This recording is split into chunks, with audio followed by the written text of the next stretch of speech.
So yeah, anyway. Let's get into it, shall we? Let's begin. Thank you so much, Words, for the raid, by the way. Let's see. As many followers. It's on. Dude, he did so good. After it ended, he was asking, like, how'd you do? And I didn't even see the whole thing, but I was already... I was saying, that's gotta be the best way that could have gone. Like, it... From what I saw, it went better than I even imagined it could have gone, you know? Like, obviously, everyone knew it was going to be a ambush, and, like, we knew what to expect 100%, obviously, but, like, Piers was so underprepared, really. He just thought he had it in the... He thought it'd be, like, a slam dunk to just, like, play Nick Fuentes saying offensive things. Like, I don't think Piers understands. The biggest thing, before we get into it, before we watch it, I think, in my opinion, the biggest mistake he made, or the biggest problem for Piers, is he doesn't understand that all of the clips that he's playing have 100,000 to 500,000 likes on 30 different reels on Instagram reels, right? Like, these are not underground secret clips that Nick is afraid of and ashamed of and doesn't know about it. It's like these are all over everywhere and are received, you know, very positively and are radicalizing an entire generation. Like, he's not going to back down from that. That can't just be your kill shot. So then it just turned into him going, do you think that maybe you're just an asshole because you've never experienced the love and joy of a woman, of a woman's touch? Is that what it is? And then starts insinuating that Nick is like an incel that just can't get pussy. And that's just like, dude, like, come on. Like, holy shit. On that basis, anyway, so I've let's see invited this. him to appear live and uncensored on my platform. And Nick Fuentes joins me now. Nick Fuentes, welcome to Uncensored. Hi, great to be with you. I don't know you. I don't think we've ever met. You can correct me if that's wrong. I know about you. I know that increasingly people are talking about you in a more mainstream environment than you may be used to. So for those of you who know nothing about Nick Fuentes, I want this to be an opportunity to get to the real... I was expecting him to show Catboy Cammy clips and accuse Nick. That's just, honestly, the Catboy Cammy thing, the reason that that's not brought up is because that's just so retarded. Like, you have to actually think that he's gay because of that, you have to literally be like a 70 IQ drunk white, like, 35-year-old that's like really angry. Like, no normal audience would see any of that and then like understand it was like a live stream where they're like walking around and then go, he's gay. like you literally have to be just like a retarded chud millennial that's drunk and angry to think that that is like a good kill shot. That's like the worst. That's probably the worst attack against Nick. Like, not person. Not I don't effective. know who that person is. Yeah, basically you have to be Jared Texas is what I'm saying. You have to literally be Jared Texas to think that that is like a kill shot. But I do want to use this opportunity to get there. I've seen you talk as we prepared for this in exchanges with people and on your show, saying you fear it's going to be very hostile, it's going to be an ambush, all those kind of things. I don't intend it to be overtly hostile. I don't intend to ambush you. I intend it to be an examination of what you said on the record, an examination of what you believe. I don't know you. Or what you say you believe, and an examination of what your rising popularity says about the state of the... Yeah. Why didn't Piers bring up the black light and the cum couch? Why didn't Piers attack him with the cum hunting? Why didn't he call him a cum hunter? Yeah, I wonder why, dude. Conservative movement in America. So those are my goals. That shit's so funny too. It's like the A-logs of Nick before have been so inept and so retarded. It's like they've never asked themselves. It's like all of the A-logs up until this point have been totally autistic. So they don't even consider, what does this actually look like to someone that's uninformed? Like, to someone who doesn't know anything about the situation, when I just come up to them and start going, he's a cum hunter that's looking for cum on the cum couch or the black light. Like, what does that look like? Are they going to think that he looks bad, or are they going to think you're an insane freak? Like, you know what I mean? So it is funny. I wonder if they do sit there and go, why won't they press him on all these other retarded things? From this interview, what are your goals? Why are you doing it? I thought it'd be interesting. And, you know, you've talked a lot about me on your show over the years, and this is the first time you actually extended the invitation. I think it might be the second, actually. I think we talked about doing it during A24 a few years ago, but you've talked a lot about me with the panel, and now you've extended the invitation to talk to me. And I think it'd be interesting for me to maybe clarify some positions and maybe get to know you a little better as well. So I'm looking forward to it. There is a belief that you have two personas. There's one that you roll out now for podcasts and for shows like mine, where you come across as reasonable. And then there's your show on Rumble, where you often come across as... Where he plays a character. You know, he's like Borat. A very unreasonable view on things. This is what Coleman Hughes said about you. His persona comes Nick out Fuentes on the knows show. exactly what he's doing. He is consciously Dude, playing stop this double showing game this, as part of this a ugly ass long-term black strategy dude with a to fucked become up popular beard. enough to take the reins of power. Dude, at which point, if I have to see this stupid freak's bad facial hair ever again, holy shit, get that ugly nig off my screen.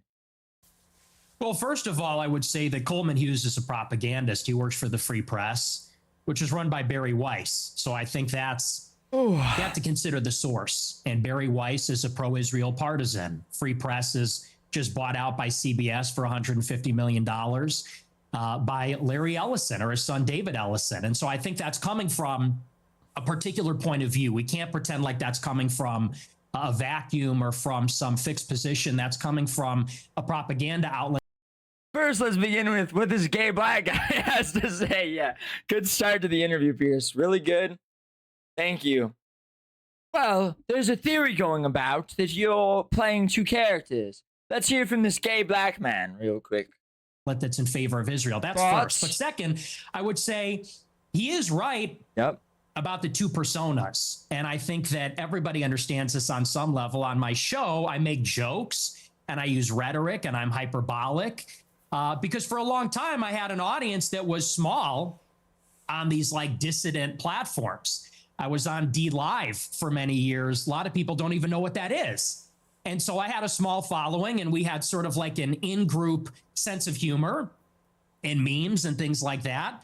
And you talk about it one way on a freewheeling live stream when I'm by myself and I'm ranting and we make jokes and we play devil's advocate. We play with different positions. He's saying we because he's got multiple personas in his head. He actually just has DID. But then when you sit down in an interview like this one and people ask me a good faith question, what do you actually believe? Well, then I clarify and I say, well, here I'm not joking. Here I'm not being hyperbolic. I'm not being rhetorical. I'll tell you precisely what I believe. As far as this idea that I'm going to get power and then turn into Hitler, that just sounds totally insane to me. I'll be honest. It just sounds insane. Don't talk about Trovo. Do you have aspirations for political power? Not really. I think that if I wanted to run for office, I wouldn't say a lot of the things that I say. I don't know that a lot of people would vote for me. I tend to offend everybody, even a lot of people that like me. So no, I'm a truth teller. I like to tell the truth. I like to do my live stream. Who is Nick Fuentes? Tell me about your upbringing. What is Nick Fuentes? In the suburbs of Chicago. What is that? Your early years. No, really, what is that? Or early how? Like my childhood or a little bit later? Yeah, your childhood, yeah. Well, I grew up in the suburbs of Chicago in the Grange Park, as you say. My parents are ethnics. You know, my father's half Mexican, half Irish. My mother's Italian. And they both came from a pretty rough upbringing themselves. They both were raised by single mothers, not because of divorce, but because both of their fathers had died. They endured a lot of dysfunction. And Dude, remember when Nick had to stream on this website? Dude, who remembers when he was on Comfy? comfytv.com, dude. Or when Nick streamed on goyamtv.tv, dude, we don't talk about, oh shit, it's gone. It's not even there anymore. goyamtv.com, site can't be reached. It's over. they got Goyam TV. Fuck this, dude. Where's Goyam TV? What? It's gone. Fucking gone. I think that's one of the Never reasons forget. they came together and they related to each other and they wanted to create a normal upbringing for their children. They wanted to have a normal family life. And so they moved out to LaGrange Park away from the city, and they raised me and my sister and really put us first. I think that's a big reason why I tend to have a lot of these family values. Sorry. The Goyam TV era? Dude, who remembers the Goyam TV era? In the hate bus? Gosh. In Nick's hate bus in the Goyam TV layer? Damn. That shit was crazy. He's driving the bus. He's right there. He's actually right there. Damn. When we were handing out the flyers, dude, the flyer era of Nick's Goyam TV arc. Every single aspect of the COVID agenda is Jewish. Leaving these on people's doorknobs. Leaving them on their front porch. Oh, what's this? What? They're all Jews. Imagine that's how you get red pilled. There's no one was red pilled this way, but imagine that you did. You're like, yeah, one day I was coming home and I saw something on my porch. And then I realized every aspect of the COVID agenda is Jewish. Gosh. And there's our goat. Our real goat. Or Christian values. My mother quit her job and stayed at home to raise us. And so I have a very close relationship with my parents, with my sister. We're a very tight family. And we grew up in a pretty idyllic town. And maybe we... Remember when Mr. Medicare created Nick Fuentes, dude? Remember when Mr. Medicare put him on? Damn. We can sort of get into a conversation about politics from this. I loved my upbringing. My mom stayed at home. My dad was working. We're in a mostly white suburb in Chicago. Everybody was maybe half Catholic, half Protestant. It was a baseball town. I played baseball for many years. And Mr. Medicare made Nick. Yeah, in Chicago, we love our hot dogs. We have our baseball parade and get a hot dog. And so I love where I came from. I love the city. It's a working class city. I love the people here. They're very... Sorry. This is the part where it doesn't matter if we interrupt it, because this is like his, beginning arc. JimboZoomer says Michael Alberto shouldn't have done what he did at the Capitol. Dude, don't remind me. Can't believe they shot him. Very good, humble, down to earth, decent. I know he was trying to bomb the place, but they shouldn't have shot Michael Alberto. People.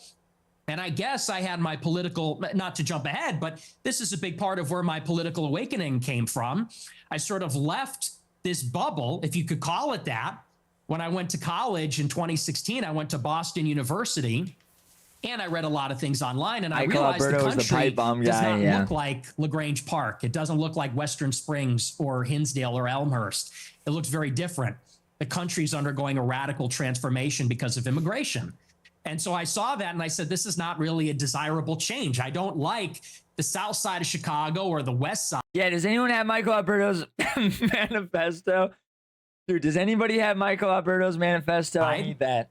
Or LA, right? Or certain parts of Boston, as much as I like where I came from. Brock, and I guess that's what terroristic made me manifesto. An American nationalist. I said I want to preserve my home and the things that are familiar to me and the things I like about my home. What makes it America? So that's a little bit about my background. I don't know where you want to go with that, but that's kind of where I came from. My first obvious question is: were your parents immigrants to the United States, or were their parents, or were their grandparents? In other words, at some stage, I presume there were immigrants in your family who came to the US. Is that correct? There were. I believe my mother was fourth generation and my father was third generation. So their ancestors came here on my mom's side in the 1860s, I believe, the first wave of Italian immigration. My father's ancestors, I think they came around the turn of the century in 1900. So you'll... Dude, Dude, Grok is so insane. The Cozy Manifesto by Michael Alberto. Brothers, friends, lurkers who still have a pulse. I'm not here to scream into a megaphone like some red-faced 2016 relic. I'm not here to LARP as a revolutionary. $12 Amazon plate carrier. I'm here on a Tuesday night, hoodie up, cat on my lap, RGB lights dim to late night ramen. Telling you the quiet part out loud. We already won. They just haven't admitted it yet. Cozy is the new punk. They want you loud, seething, marching with tiki torches on rainbow flags. Doesn't matter as long as you're vibrating. At 300 beats per minute and easy to caricature on CNN. The rules of the cozy era. Dude, remember when Michael Alberto wrote the rules of the cozy era? View of immigration, and we'll get to the specifics about your views on immigration. That's Cyber Alberto Cook. Are they not affected at all by the fact that if it wasn't for immigration, you wouldn't exist? How do they dig it up so as fast? An American? Razor butt, man. Well, I would certainly exist, but like you said, maybe not as an American. Certainly that's influenced in some measure. But I think that the kind of immigration that we had for a long time in the country, it's different than the immigration that we have now. And let's just say for openers, it's different immigrants. They're coming from a different place with a different culture, a different religion. It's not the same as it was. So first, you have a qualitative difference. My ancestors, for the most part, I have 3 European grandparents from Ireland and Italy, 1 from Mexico. They came from Europe. They came from a society where there's a common ancestry, there's a common religion, common civilization. The people that have come in since 65, since Hart-Celler, they're coming from China, India, the Northern Triangle, Mexico, Venezuela. And so first, they're just different people. Secondly, it's a quantitative difference. There's way more, and it's an unceasing, always increasing wave. For the first 3 or 4 waves of immigration, you would have a major influx of immigrants, and then it would stop. And then you'd have another wave, and then it would stop. This one, it just keeps going up for 35 years, and it's too many. So that's really where I would draw the distinction between maybe where I originate from. I would even just simply call that immigration. What this is an invasion. It's a completely different policy. But you mentioned, can't even call it the same thing. But you mentioned Mexico in that list, and your father is half Mexican. So, yeah, I mean, by your criteria, part of the invasion would include your father, presumably, and his immediate descendants who came from Mexico. Not really true, because when my father's ancestors came here, it was a small fraction of the total immigrants that came from Mexico. I don't believe that we should have 0 immigrants forever. Okay, I'm sorry. We will just watch this. Dude, why I Did It by Michael Alberto. They're going to call me a monster tomorrow. They're already writing the headlines. They'll use the old high school yearbook photo where I'm smiling like a normal person. They'll interview the neighbors who will swear I was always so quiet and kept to himself. They'll be right about the quiet part. I'm writing this while the smoke is still rising, while the sirens are still far enough away that I can hear my own pulse in my ears, while the blood on my hoodie is still warm. I want you to understand, not to forgive, just to understand. I didn't snap. I woke up. For years, I did everything they told me to. GNR2 just resubscribed on Kick. I streamed from the basement. I kept it light. I said friends instead of the words that were clawing at my teeth. I laughed at the memes. I posted the gym clips. Pretended the rage was just a bit. I told myself if I just stayed cozy long enough, the world would finally leave me alone. It never leaves you alone. It just waits until you look away. They took the jokes first, then the accounts, then the payment processors, then the friends who didn't want to be associated, then the girl, remember her, the one with the soft voice and the based Piper profile picture, who looked me in the eyes one night and said, I can't raise kids in this version of you. They took everything that kept the darkness bolted down. So I stopped pretending. The darkness wasn't there. I started planning in the silences between streams. While chat spammed Pepe Jam and Ratio, I was counting exits, timing routes, memorizing which cameras on campus were fake. Michael, what did you do? Yo, what? I learned how easy it was to buy things that don't exist on any list if you know the right dead drops. I learned how loud a suppressor actually isn't when the music in your headphones is turned all the way up. They kept saying touch grass, so I did. I touched it tonight with both hands while they screamed. You want to know the moment it became inevitable? It was 3 weeks ago. I was reading the comments under my last video, the one YouTube age restricted for medical misinformation, because I said men and women are different. Some blue check reply guy with 300 followers wrote, "Imagine thinking your DNA deserves a future." That sentence lived rent free for 21 days. Tonight I collected. I'm not going to list the names. You already know them. The ones who turn the knife every day with a smile. The ones who made Never Punch Right into a suicide pact. The ones who called it winning while they handed the future to people who hate us and hate you. I just made sure the future has to remember we were here.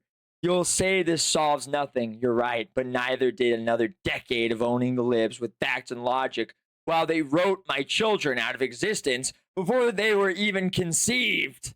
I'm done asking nicely. If you're reading this, the manifesto is over. The cozy era ended at 2:48 a.m. when the first one stopped switching.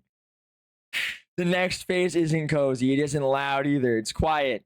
Dude, the Michael Alberto, like footsteps in an empty hallway at 3 a.m. Like the click you don't hear until it's already too late. I'm not the last one who woke up. I'm just the first one who stopped pretending to sleep. See you in the dark, friends. Michael Alberto, no longer live. No longer sorry. Oh my gosh. It found that quick. So for whoever was asking what happened to Michael Alberto, I don't want to talk about it. That was dark. Memories. Or even zero immigrants from non-white countries. But you have to draw the distinction. My father's father, he was here in the 40s and 50s. Yeah, talking about it would break TOS. It was his parents, or I believe either his parents or grandparents, that came here even earlier. Up until 1965, 90% of the immigrants were coming from Europe. I have no problem with that. If we have 10% of them coming from Mexico or Latin America, maybe that's reasonable, but that's not what it is now. Now you've got 10 million illegals in 4 years under Joe Biden, and you got millions more legal immigrants from China, India, Venezuela, El Salvador, and it's so many with no break for assimilation, and they're all from non-white countries. It's transforming what America is. And again, that's the distinction. That's what makes it unacceptable. I always believe everybody is a product of their environment. Right? I've interviewed thousands of people. Maybe 3,000, 4,000, 5,000 people from all different walks of life. But the one common theme I would say is everyone's a product of their environment. Wow. And I was reading some stuff about you in the last few days. There was an episode of your Is this podcast where he where you attacks talked his about your family? father, Bill Fuentes, and how he wouldn't take the family, including you, to certain restaurants because he believed they were associated with African Americans. We would be deciding where to go to eat, you said. What are we going to do for dinner tonight? It was a running joke. Me and my sister would say Applebee's, and my dad would say we would never eat at Applebee's. Not in a million years should you be caught dead, Fuentes said about Applebee's. Go to a different restaurant, a local restaurant. No Applebee's, no Red Lobster. That is commonly known as black fare. And you also shared another story about your family and restaurants. Said, before me and my sister were born, my family had a saying about Olive Garden that contains the N-word that we're not allowed to say. Dude, when Nick was first saying that, I did not even understand what he meant, because in Utah there's no black people. So like if you go to either of those places, it's like okay, you know, it's like mid food, but it's like whatever, it's just white people in there still, you know? But being in New York, now I get it. Now I understand. So my question, based on that anecdote that you say on your own podcast, is do you think you grew up in a racist environment, that your father was inherently racist, and that thought process No chilies? moved to you? No chilies! Well, I would say it's a new low. I've been attacked for being a racist many times, but to attack my father, to attack my parents based on anecdotes, I would say that's sort of a new low. Hang on, it's your anecdote. Yeah, but he's not here to defend himself. You are. And my parents are. You told the people. story. And I will. And I'll I'm not defend trying them. to I'll ambush you. defend As I them. said at the start, Nick, to be clear. No, it's not. Yeah, this isn't Nick.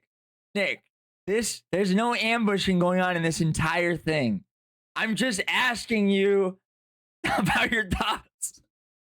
This is not an ambush, Nick. Not an ambush, Nick, but to be clear, I think I'm everybody not understands. ambushing you. I'm literally reading I'm not ambushing you. an anecdote that you I'm just playing clips at you of you saying things revealed and then on calling your you an podcast. incel. It's you that's put it in the public domain. I know. I'm simply asking you whether my assessment of that, which is that your father didn't want to take you Did you need to say his name? What, like, okay. In what world would you need to say your father, blank Fuentes? to certain restaurants How about just your dad? because of what you refer to as, they were commonly known as black fare, whether that Yeah, no, I heard attitude, it the whether that first time. attitude to African Americans in that instance permeated to you. It's a reasonable question.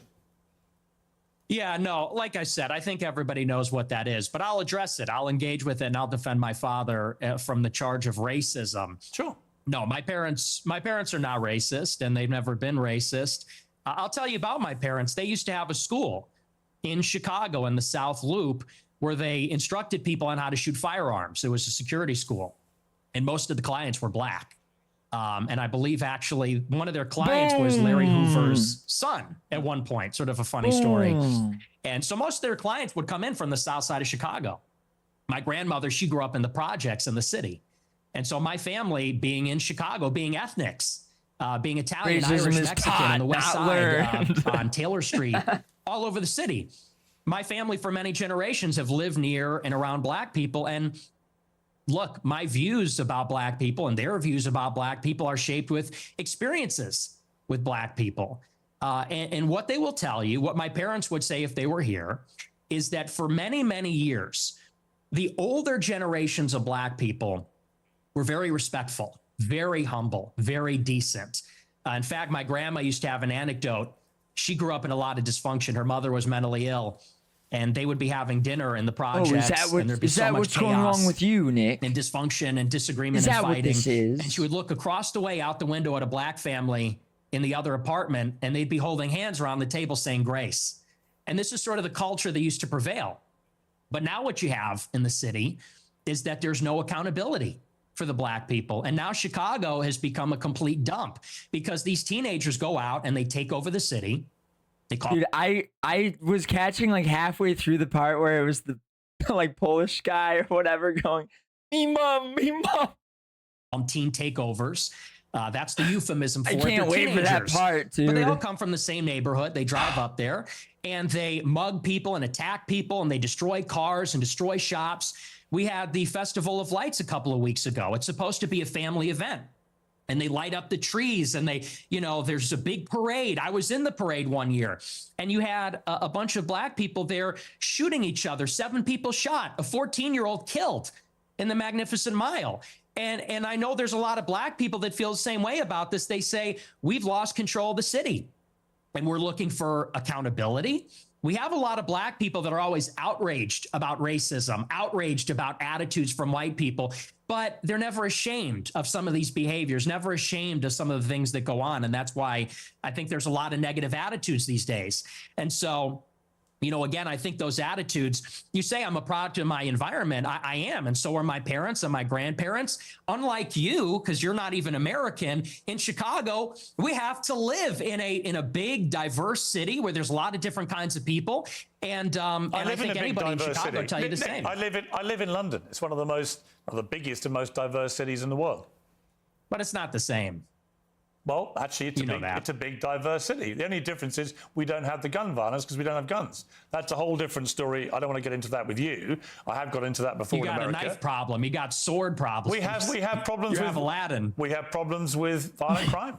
I make no pretense of it. So the got idea that somehow Aladdin. I'm cosseted in London because I'm not in Chicago. I didn't say that. Well, you kind of implied it, but I guess my point about the environment, I'm not saying you are a product of your environment. I'm saying most people are Prince of Persia. in some capacity.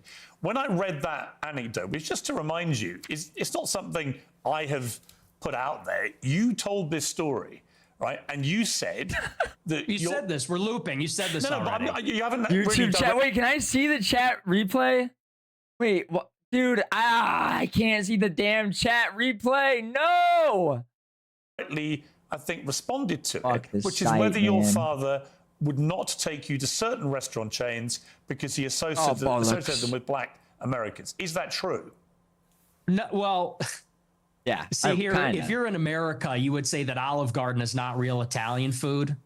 Applebee's, TGI Fridays, this stuff is a load of crap. My dad was just a food snob, but no, it's got nothing to do with that. My best friend in first grade was a black guy. We're not a racist family. So Okay, so when you told no. the story, I'm just curious. So when you told that anecdote, which clearly on the face of it is racist, right? You're basically saying your father made racist decisions about where. Dude, dead ass. My like second friend, my first friend ever when I was a kid was my friend Oliver. Because like when I first went to preschool, I walked in, I saw this kid, I walked up to him, and I was like, "Hey, want to be my friend?" And then we were friends. But then my second friend was this black kid. It was like the only black person I ever saw until like fourth grade. Till there was like one African in my grade school or something.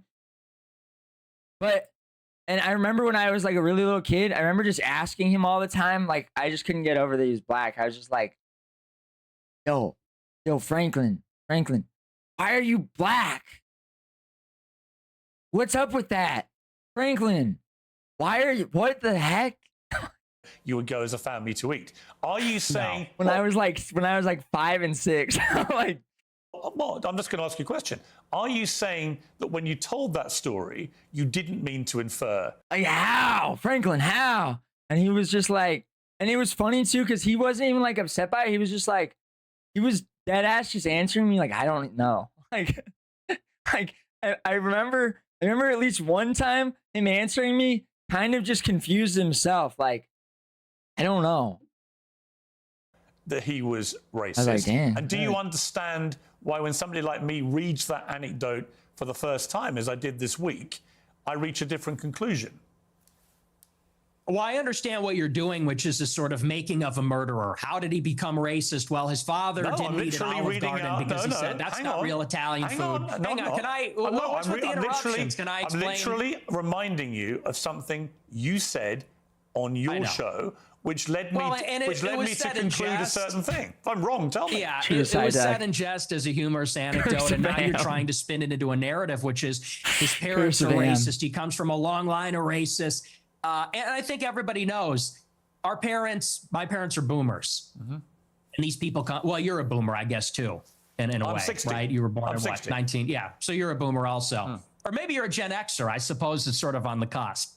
But it's a humorous anecdote. These are kind of the attitudes of baby boomers in society, but you're trying to spin it into a narrative, which is you're a product of your environment. Your dad's racist because of this joke. Now you're a racist. And I don't think that's a fair characterization. Okay. People can make their own minds up. I'm so lucky because my parents are just baby boomers. Like my parents are in their 60s and not really cusp. Like they're like close but not quite. So they're just not really cringe like that at all. They can go back and listen to you say it. I mean, the beauty of what I'm going to talk to you about in this interview is that almost all of it is just going to be reminding you what you have said and asking you what you meant. Your position about that story is that it was a joke, okay? I want to come to something else you said. This is where you talk about Jews, women, and blacks. Let's just take a listen. Oh, boy. They're always coming up with, no, it's not. Nick's face every time he says it. Dude, Nick won just by his reactions, like his initial reactions to the ridiculous questions by themselves. That just won the whole like show the entire time. Like when Piers is like, now this is going to be about you about blacks, women, and Jews. Just take a listen. They're always coming up with, no, it's not the Jews. No, it's not women. No, it's not blacks. It's actually really complicated. No, it fucking isn't at all. Jews are running society. Like Piers, this clip probably has more collective views across social media than every show you've ever done added together. Okay, I don't know about that, but it's literally probably close. Like, it's getting up there. This is not a gotcha, okay? Women need to shut the fuck up. Blacks need to be imprisoned for the most part. And we would live in paradise. It's that simple. Okay. Would you like to clarify what you meant there? That's all true. That's 100% true. Everything I said in that clip is true. Including that blacks need Would to you be like to imprisoned for explain the most that? part. Yeah. Yes. But all of them?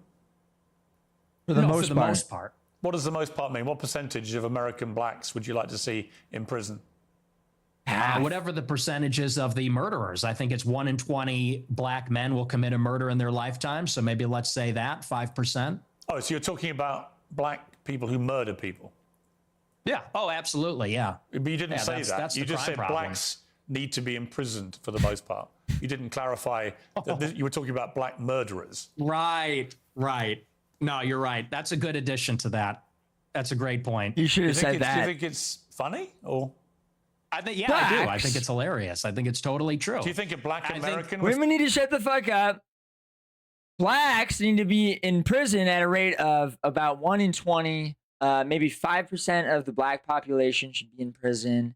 And Jews need to stop running society, and we'd live in paradise. find it That's funny? a better clip. You think that blacks should be imprisoned for the most part?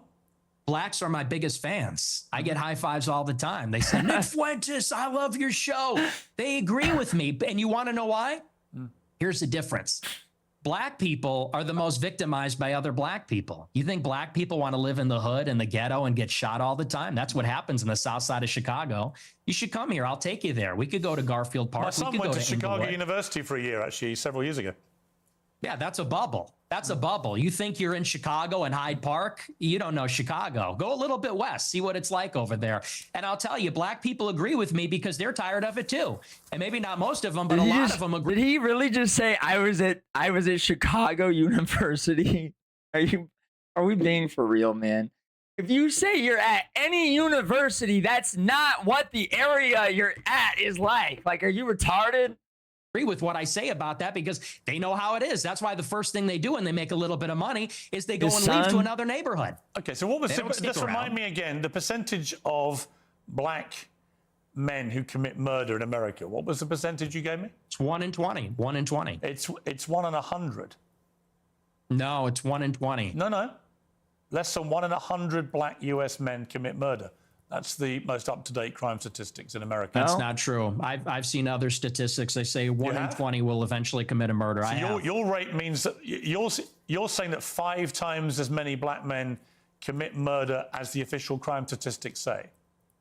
Yeah, there's a report, I believe, on X by Data Hazard. I'll have to go and double check that for you. But yes, there's some pretty shocking evidence that says that it's far more alarming than you would think. Okay, but you would accept that the official crime statistics are 1 in 100, or you wouldn't accept that statistic? I don't know. I don't have it in front of me, but I've seen other evidence. Like I said, Data Hazard on X, I believe, produced a report about a year ago. It said 1 in 20. But I mean, whether it's 1 in 20 or 1 in 100, that's a lot of people, Piers. I mean, Sure, this is a a lot real of white problem. people Dude. commit murder too. Dude, has he not even seen these? Look, the whites are raping way more. Come on. The whites, their total crimes, 200, almost 300,000. Blacks are only at, and black people are only at like over half that. Like, what the? That's so, that's so ridiculous. That's like such a high rate because there's so few of them. Like, there's so few. Arrests 18 and over. Total, they still have more. They have more murders overall. Not just in per capita, they have more murders. Not even per capita. Holy how is that even possible?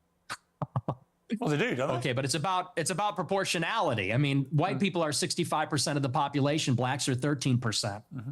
And I think anybody would tell you that more black people proportionally commit violent crime than white people, and people vote with their feet. People would rather pay a much higher property tax. Most mass what's shootings. with the interruptions? I'm sorry. Thank you. That including the spurious white title too. Yeah, that is true, dude. Whites, we got core whites. We really got to get our murder rate up, man. We got to start murdering. You know what I'm saying? Because like that, we're being boosted by like white Hispanics. You know what I mean? We're being boosted by like all the essays and whatever else, dude. We got to get our murders up. No, just kidding. No, that's a joke. That is. I appreciate that. I'm not calling for murder.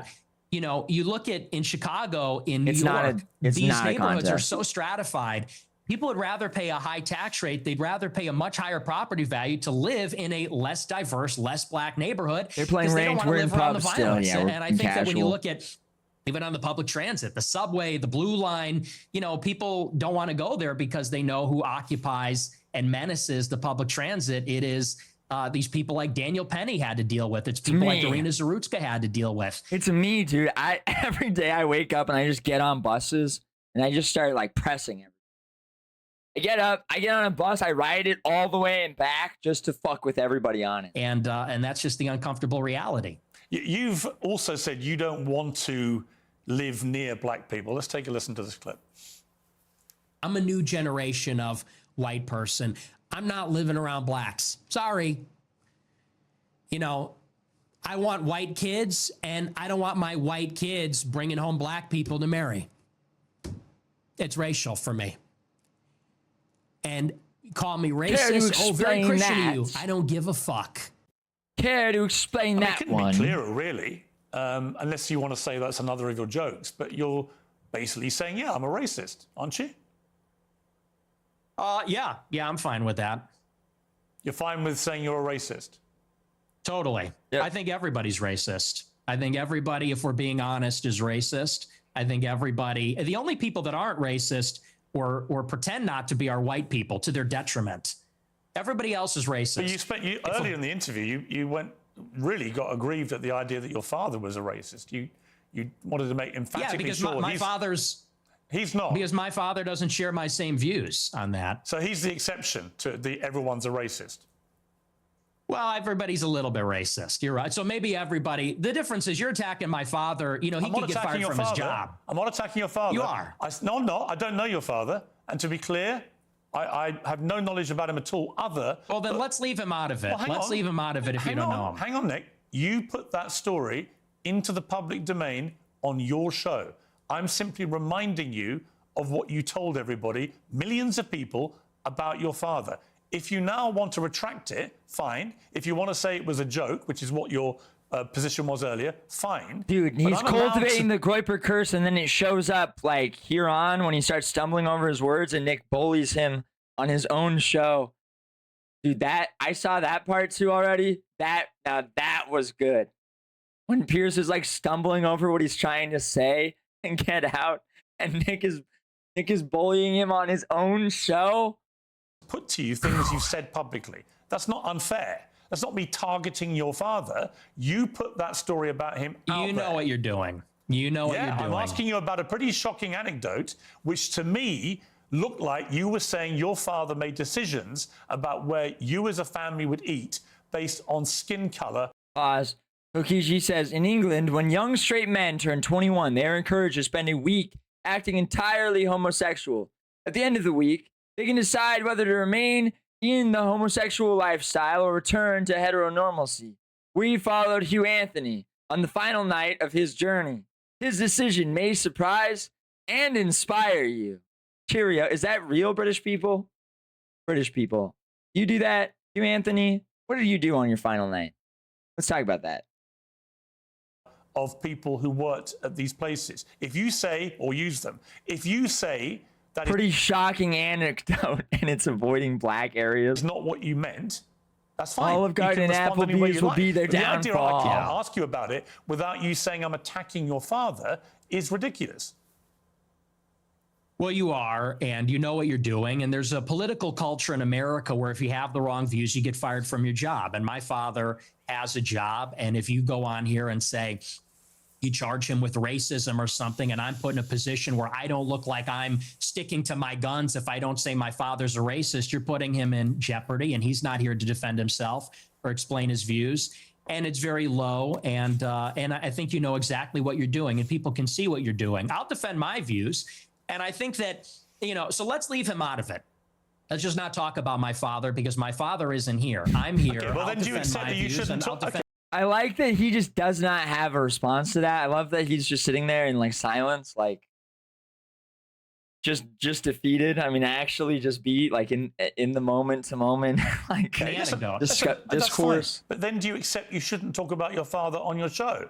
And you shouldn't tell... Absolutely not. Absolutely So not. it's fine for you to put a story out there which would make most people who listened to that story or watched it at the time on your show conclude that he was racist. It's fine for you to do that. But if I then ask you about it, I'm the one who's being unfair and I've crossed a line. Is that what you're saying? Yes. Okay, Yes, you're that's being fine. malicious. Okay, that's fine. That's fine. Listen, people are watching this live. They can draw their own conclusions about whether what I just And they did. will. Yeah, and I'm they sure will. afterwards, by the way, you'll say, he ambushed me with your own words. Whoa. With your own words. That's a little presumptuous.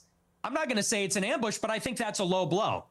And I think you know what you're doing. Yeah, this and isn't that's an fine. You're a ambush at tabloid all. journalist. This- I expected that. I don't think it's an ambush because I knew it would be like this. And people will see what you're doing, and I think they'll say it's low. You're a But as far tabloid- as you're you a want to talk about tabloid journal. racism, I do. let's talk about racism. Okay, Let's leave my dad out of it. Look, you've admitted you're a racist, correct?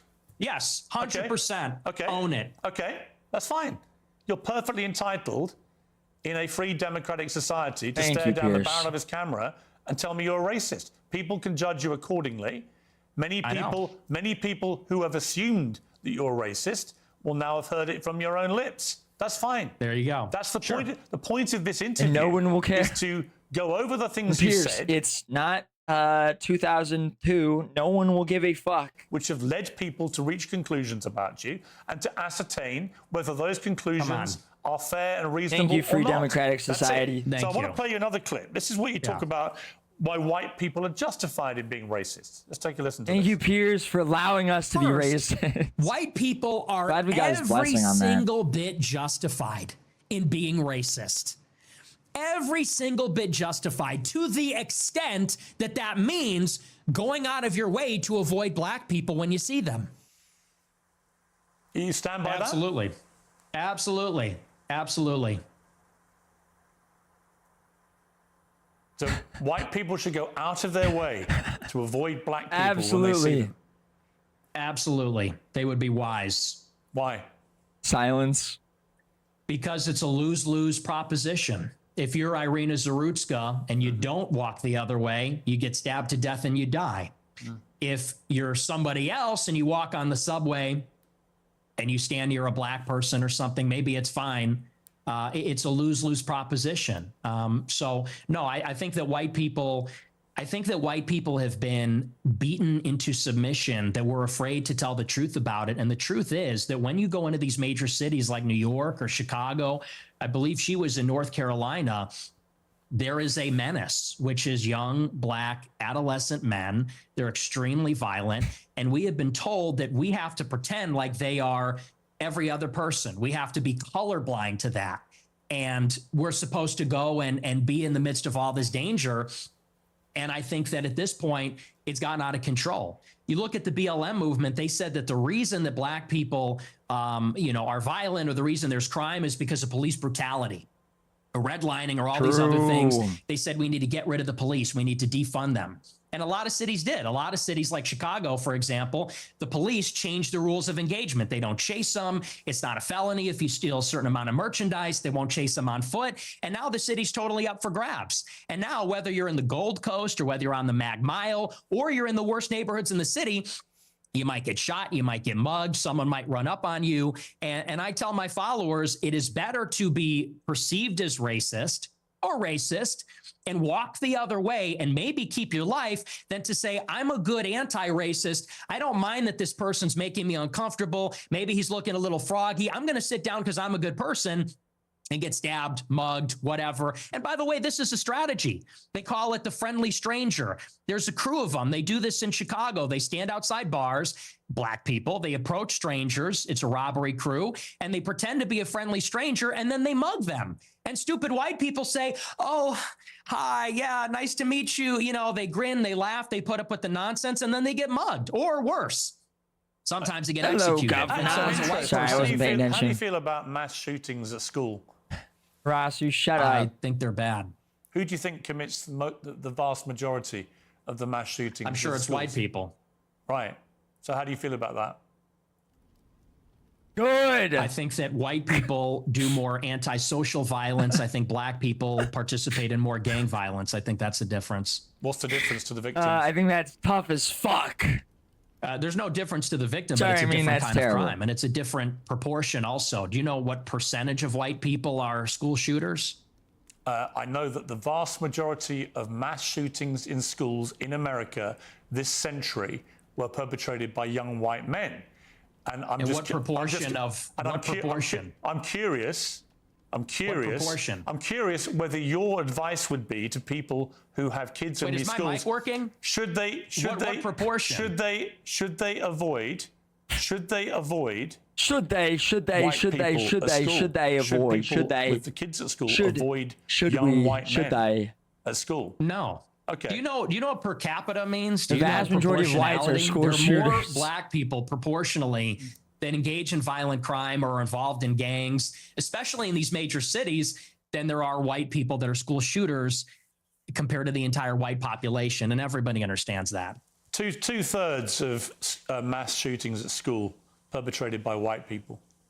But what You proportion have of white mass men shootings commit in schools in America. We don't do that in Germany. school shootings? That's the question. We don't do that. I've just told you. It's Germany. 60-65% of school shootings by white You're people. telling me what proportion of school shootings are Did you committed guys by see white that video? people. I'm saying Dude, this is literally every fucking German person. This is every European person. like we do. This is like every European person ever. Why don't you have state health care like No, okay, this is every European liberal, not European person. Fair. why don't you have state health care like we do in Germany? Why are you religious? We are not like that in Germany. Why do you let people be patriotic? We don't do that in Germany. Why do you let people have guns? We don't do that in Germany. Why don't you make buildings from brick like we do in Germany? Why don't you have trains like we do in Germany? Why don't you have state True, though. I mean, he's right. On those last couple, that's true. Why don't you have good public transport like we do in Germany? what proportion of Why white are your trains people not have good? committed school shootings. Like Are in you playing Germany? dumb or are you just not that What smart? difference does What's that the make difference? to the children lying dead on the ground? See, now Wait, what? Wait, run that what? I'm saying what proportion of white people have committed school shootings. Are you playing dumb or are you just not that What smart? difference does What's that the make difference? to the children lying dead on the ground?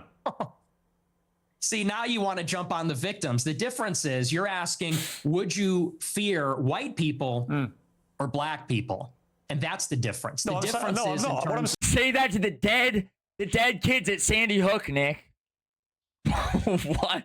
saying to you is by your Probability. by What? your logic, if we now have agreed Bro, that what? the vast majority of mass shootings in schools are committed by white people and predominantly young white men, then presumably your advice would be to avoid young white men because Tell that to the they'll Sandy portray Hook these as parents, kids. Nick. But it won't be because they're white, right? So are you playing dumb or are you actually dumb? Maybe it's I'm about dumb. proportionality. Maybe I'm dumb. You are because I don't think you are dumb. I think you're smart actually, but you're deliberately avoiding per capita. And everybody knows that's the difference. What proportion of white men are school shooters? It's probably 0.00001%. What proportion of black men have committed violent crimes? It's probably like 5%. I don't know what it is off the top of my head, but it's very high. And I would add to that, even as it concerns schools, why do you think parents pay a super high That's property so tax crazy, dude. to live in a school district where there's white people because they know that if they go to the black school, it's going to be the Bloods and the Crips. It's going to be gangs. It's going to be, you know, you talk about school shootings. Nobody talks about all the school shootings that are committed by gangbangers in and around the school and all the other violence that's associated with that. I mean, these schools in the south side of Chicago, you know, it's just not I have an livable. answer, I have It's an not answer for workable. you, Nick. So the proportion of the population who carry out mass shootings is actually the same for black and white. For white people, the proportion of The proportion again, of the are you population. hearing it? No. See, What's I the think the trouble with your proportion? statistics is a lot of them don't bear much scrutiny. We have a bunch of fact checkers checking all this in real time because you do have a tendency to just come out with a lot of old baloney. And when you say, you know, Okay. well, it's true. And when you're confronted What- with, but you're- when you're wait, confronted what's with the reality, figure? you don't like it. What's the figure? What proportion of white people have committed school shootings? With white people as the denominator and white people that have committed school shootings as the numerator, what's that percentage? For both black and whites, the proportion of the population who carry out mass shootings generally is about the same. No. yet- Tell me the number, and then the only focus of your attention is the black shootings, the black crime. You don't want to live around black people. You want to avoid black people. You don't want interracial marriages or relationships that may produce black people. And yet, when I point out to you that there are many parts of crime in America where actually there's a majority of white people that perpetrate them, you don't care. You don't have any interest in that. It doesn't exercise your mind. Maybe because you don't. no one's maybe 'cause buying you don't this. have This kids. argument lost. No one is buying I this. like that he broke down. He's like explaining the equation, like literally, like just he was like drawing it out for him. Everybody understands per capita, and people can even see what you. White people are the denominator. This white school shooters are the numerator. Okay, what is the number? Race ahead and say, well, we're comparing the proportion of white and black school shooters. I said, no, compare the proportion of school shooters that are white versus violent criminals that are black, because that was the basis of the monologue, is that you're very likely, if you encounter black people or a young black man in the city, that you're going to be the victim of a violent crime, of a robbery, a mugging, a car theft, a carjacking, or a murder. That's the difference, and it's about proportionality, and everybody sees past that. Because we all live in reality. You want to talk about product of your environment. People that live in New York, Chicago, LA, we live in reality. We live in this environment and we see what it's like. And the threat, the danger in terms of probability it's not even comparable. And I would say this to your point. If you're in a high school and truly, if you see a white person who looks like a little autistic, he's got the SSRI stare and he reaches for a backpack, people joke and say, run. Similarly, if you see a jalopy pulling up with a bunch of black people in it and they got their pants around the ankles, you're going to run also. And I'm saying the same thing. The difference is the latter happens much more often. It's much more common. You know, in Chicago, there's like 10,000 carjackings and car thefts every day.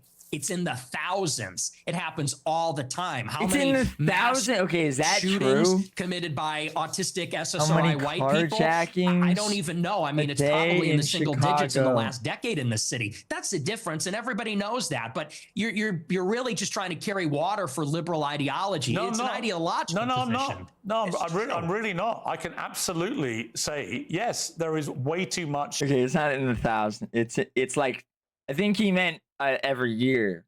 It's in the thousand. On black crime, for example, involving guns in And Chicago. black and white also. Yes, but there is way too much gun violence. But it is ridiculous. It is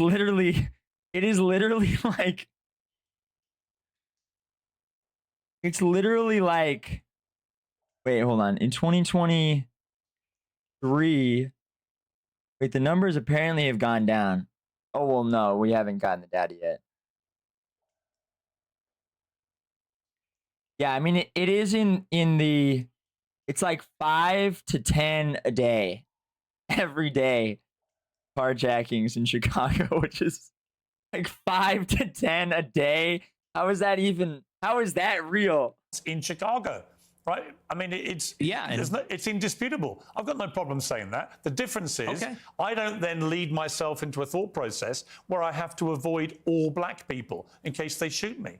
And you've already conceded that you are a racist. So when people hear In a single year, one Chicago neighborhood saw about 1 of every 250 residents carjacked. Carjacking citywide more than double in 5 years. you then say, I don't want to be living anywhere near black people, they already have heard you say, I'm a racist, so they assume you're doing that because of people's skin color. I don't think you would probably dispute that, right? Well, you're separating two different things. The monologue when I said I don't want to live around black people, that was after Irina Zarutska got shot. And it's true. Ever going to Chirac, They are largely in this city, in Chicago, the south side, the west side, huge criminal population. And I don't want to live anywhere near it. And I do. I want to live in a white neighborhood. I think that that's extremely desirable. And I think even Nick, black people do. Nick, you're perfectly entitled to that view. Thank you, Piers. But when you have obviously prefaced all this by saying, I am a racist, unashamedly, then people will assume that all your thought processes about all of these issues are driven by an aversion to people based on their skin color, which is the purest personification of racism.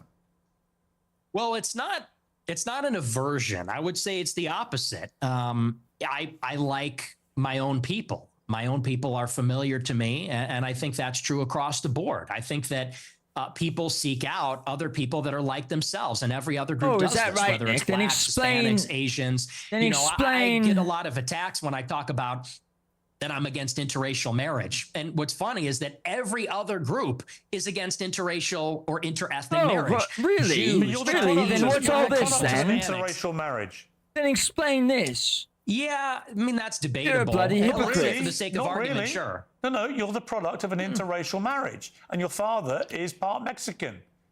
You're literally For the sake And of what's argument, the this? very person you've just told me you want to avoid.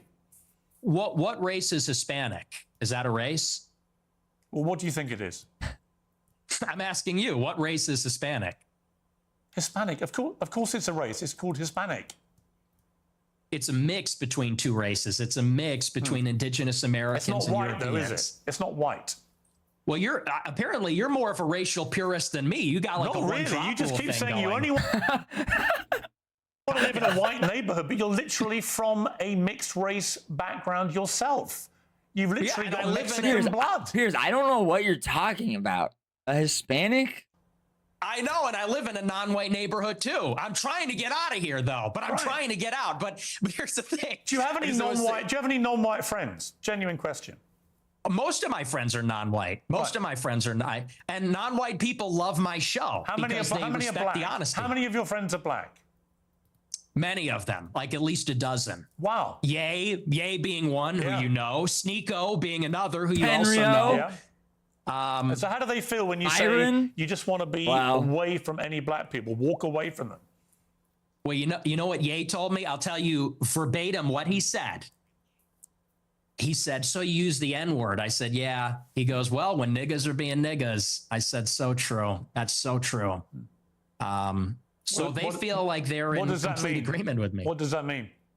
It means that even black people know how black people can behave. Even black people understand it. And they know that it doesn't come from a place of, and you use the word aversion. That's the first thing I'll actually dispute. Okay. It's not an aversion on the basis of skin color, because that would seem to suggest it's like a stubborn, irrational bigotry. I don't consider myself a bigot. I consider myself a racial realist. I'm realistic about how the races are, and I speak provocatively about it. And I speak provocatively about our tribalistic instincts and tendencies as human beings.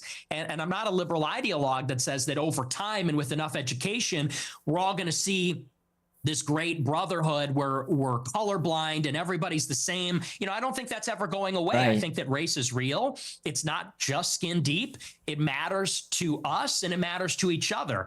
And black people know that, and Hispanics know that, and Asians know that, and people like me that have partial Mexican ancestry, we know that too. And I think on that basis, we can have mutual respect and understanding, not aversion based on skin color. The reason I use the word aversion is you literally said that you should walk the other way if you see black people. That is an aversion. to black people based on their skin color.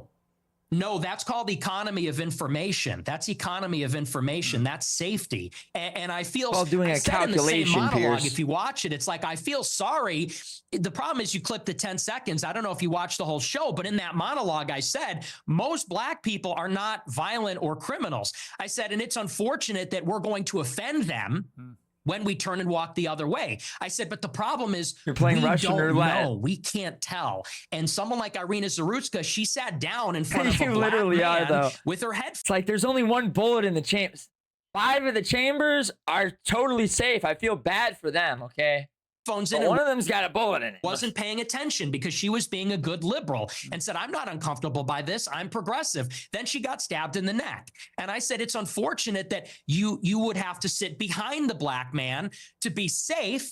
And if he's not violent or schizophrenic, he might be offended by that. I said, but I would rather offend him than die. How many deranged white men have committed atrocious acts of murder in the last 10 years in America?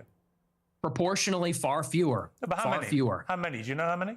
You have a research team. You pull it up. I don't have you're it in very front of big me. on. You're obviously extremely exercised by that one story, which was horrific, for the record, absolutely horrific, and should never have happened. The person who perpetrated that evil grabbed a act PB&J. had a string of previous offences and should have been picked up more, and it should have been amplified more. I completely concur with all of that, but I just suspect you have no idea how many white people have committed similar crimes, do you?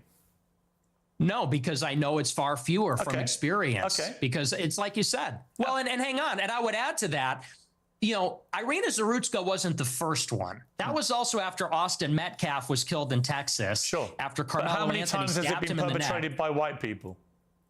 Well, hang on. Let me finish my point. But you're And then not implying that only white did- people don't do this. And my point to you, Nick Okay. Fuentes, Talk about the Slenderman stabber, Nick. Come on. Hello?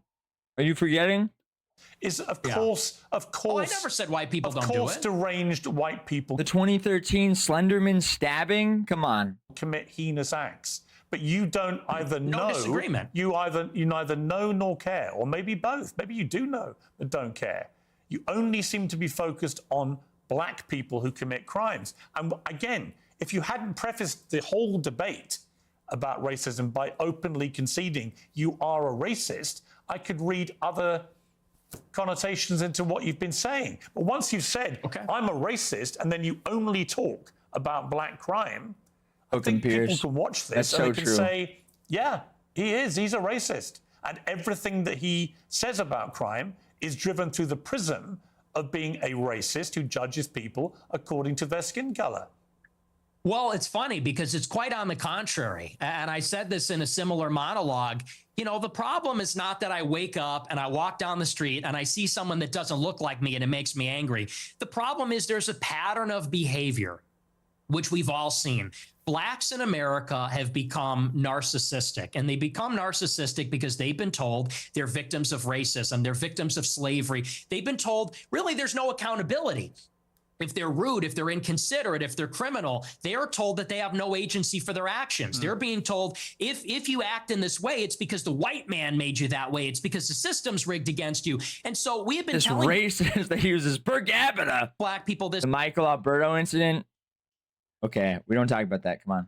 for a generation, and now there's no rules. Now they go, and what we hate to see as decent people, not even as white people, but decent people, even black people too, what we hate to see is rudeness, obnoxiousness, inconsideration, criminality, violence. And that's that pattern of behavior that we see all over social media, on So the just to body be clear, cam footage, you on don't like cops. you don't like black people who play the victim and are rude.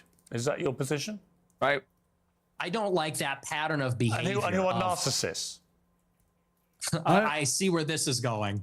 Yeah, Are you're you ahead going of to me. turn this around on You're me? ahead of me, aren't you? Because when I said, Very what clever. black friends have you got? You said, I am yay. kind of black, Yay. aren't I? No, not that. You said, Oh, yay I'm not also. saying you. I'm just saying your choice of black friend is Ye, who is arguably the #1 black victimhood narcissist in America.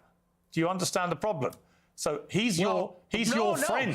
He's one of the very few black people What? you want to be associated with, but he's the epitome of what you just said you abhor about narcissistic black people.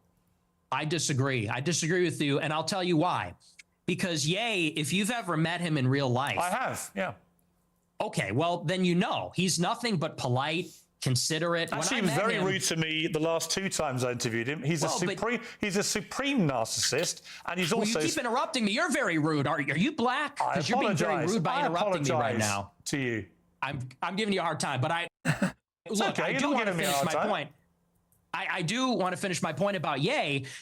He is a guy who, when I was with him, wanted to make sure that everybody was heard.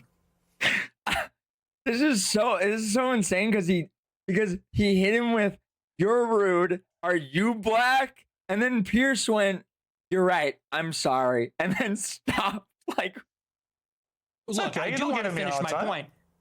I do want to finish my point about Ye.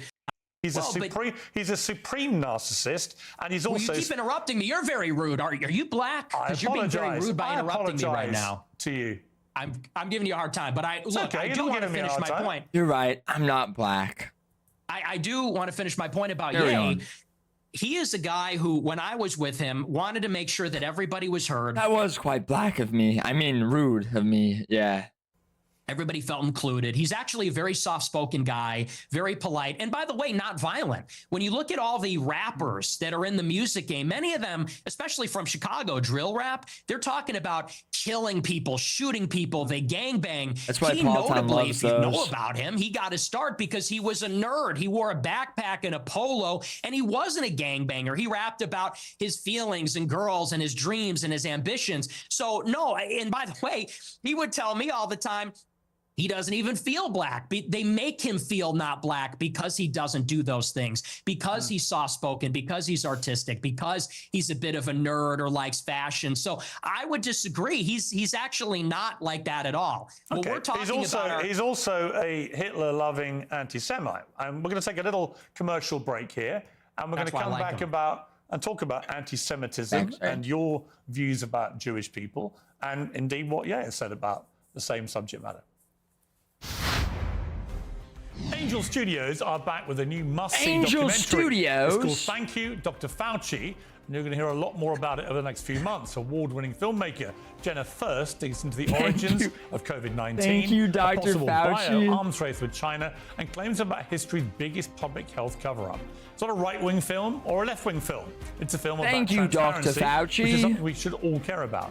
First, pulls over documents and interrogates scientists, Fauci, intelligence professionals, bring us and whistleblowers. vaccines. It's being described as Oppenheimer meets Outbreak. If you've ever wondered that we've what ever really happens seen. behind closed doors, you'll want to see it. Angel Studios is powered by its guild members voting on real stories. You can find out more at angel.com/peers. Become a member, stream Thank You, Dr. Fauci, and be part of a conversation demanding truth and accountability. If you are...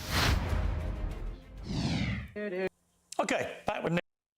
If you are getting the vaccine COVID shot, Give the gift. Dr. Fauci, give us vaccines. Who remembers?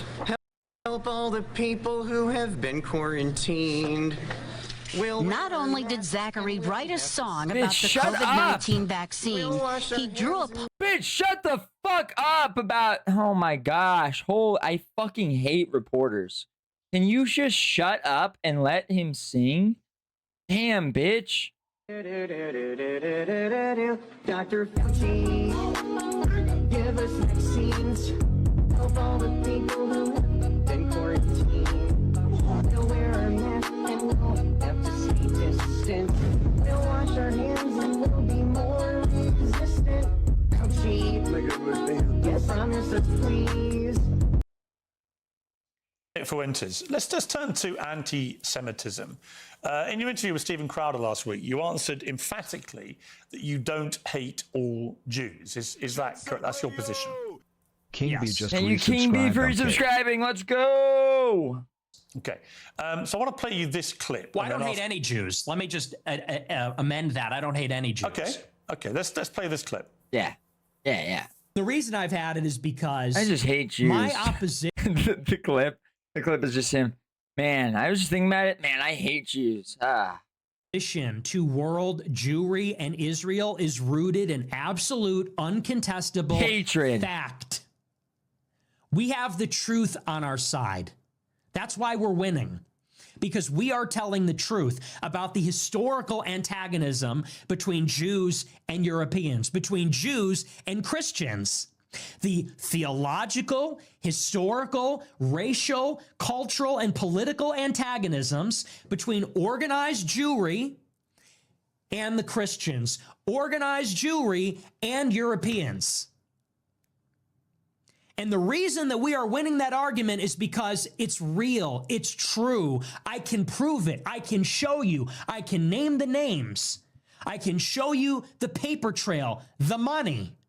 That is why we're winning. That is why all of this is raising the consciousness. When you say you have this Oh, opposition that was to world bloody Jewry, hateful, that. I mean, it's one thing to criticise, for Wow. example, the Israeli Just government wow. over what it's been doing in Gaza. I've done that myself. When you talk about world Jewry, I presume you're talking about the 15 million Jews in the world, and you are opposed to them. How does that square with your position that you don't hate any Jews? Well, do you take issue with my use of the term world Jewry?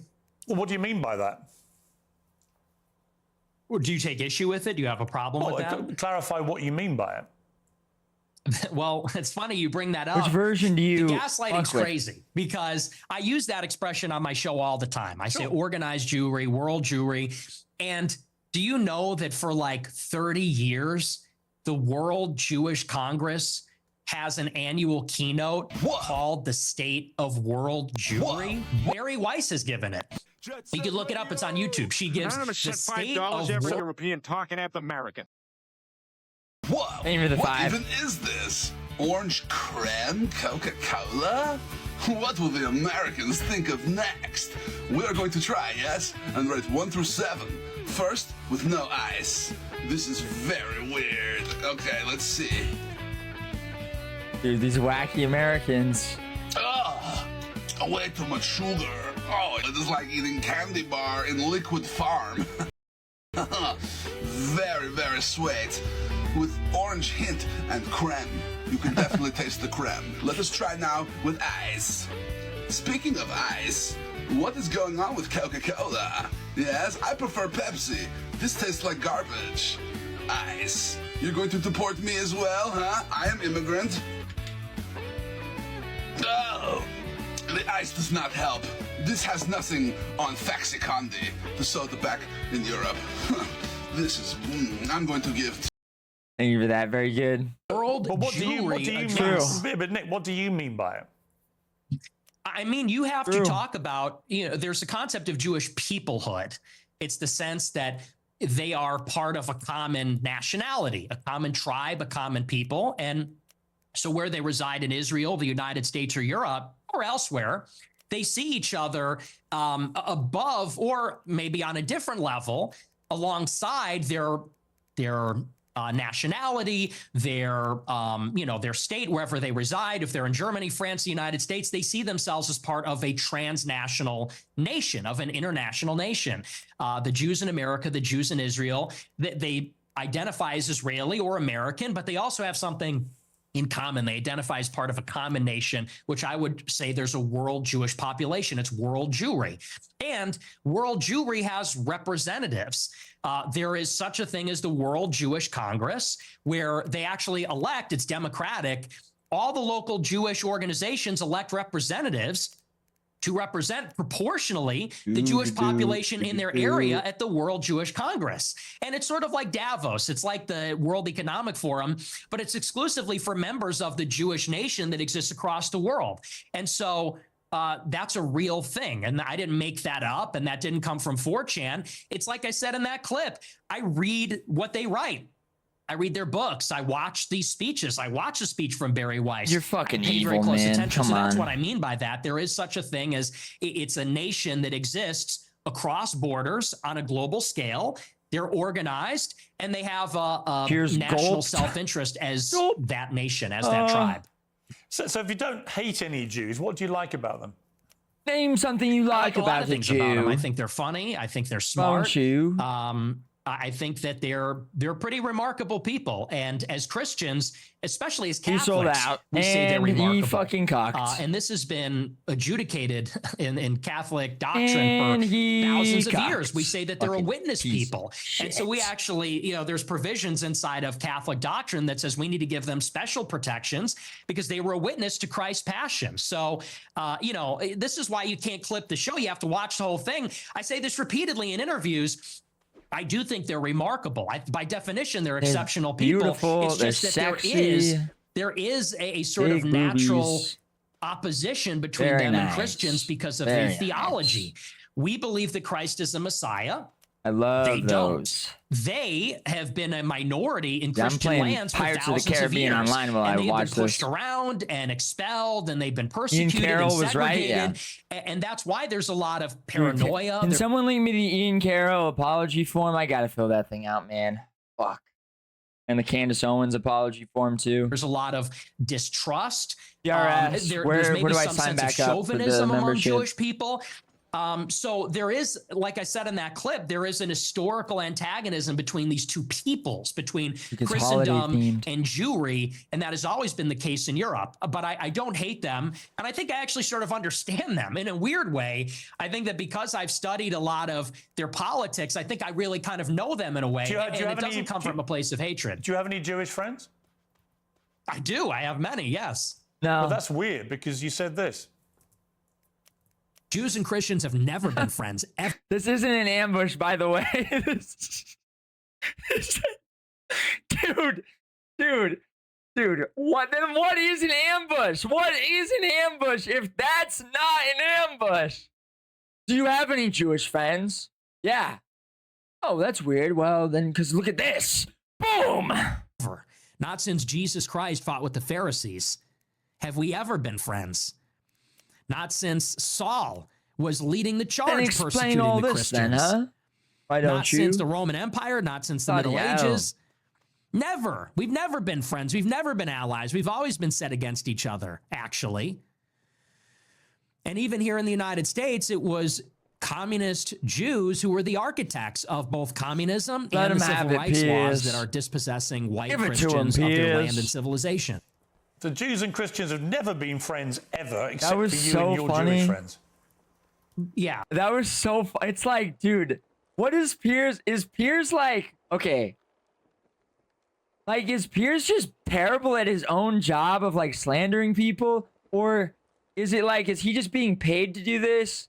So he doesn't even really care about how like effective it is. It's just like, he's just, he's just presenting like he's just doing it as well as he can or something. Like, cause that's just so insane. Like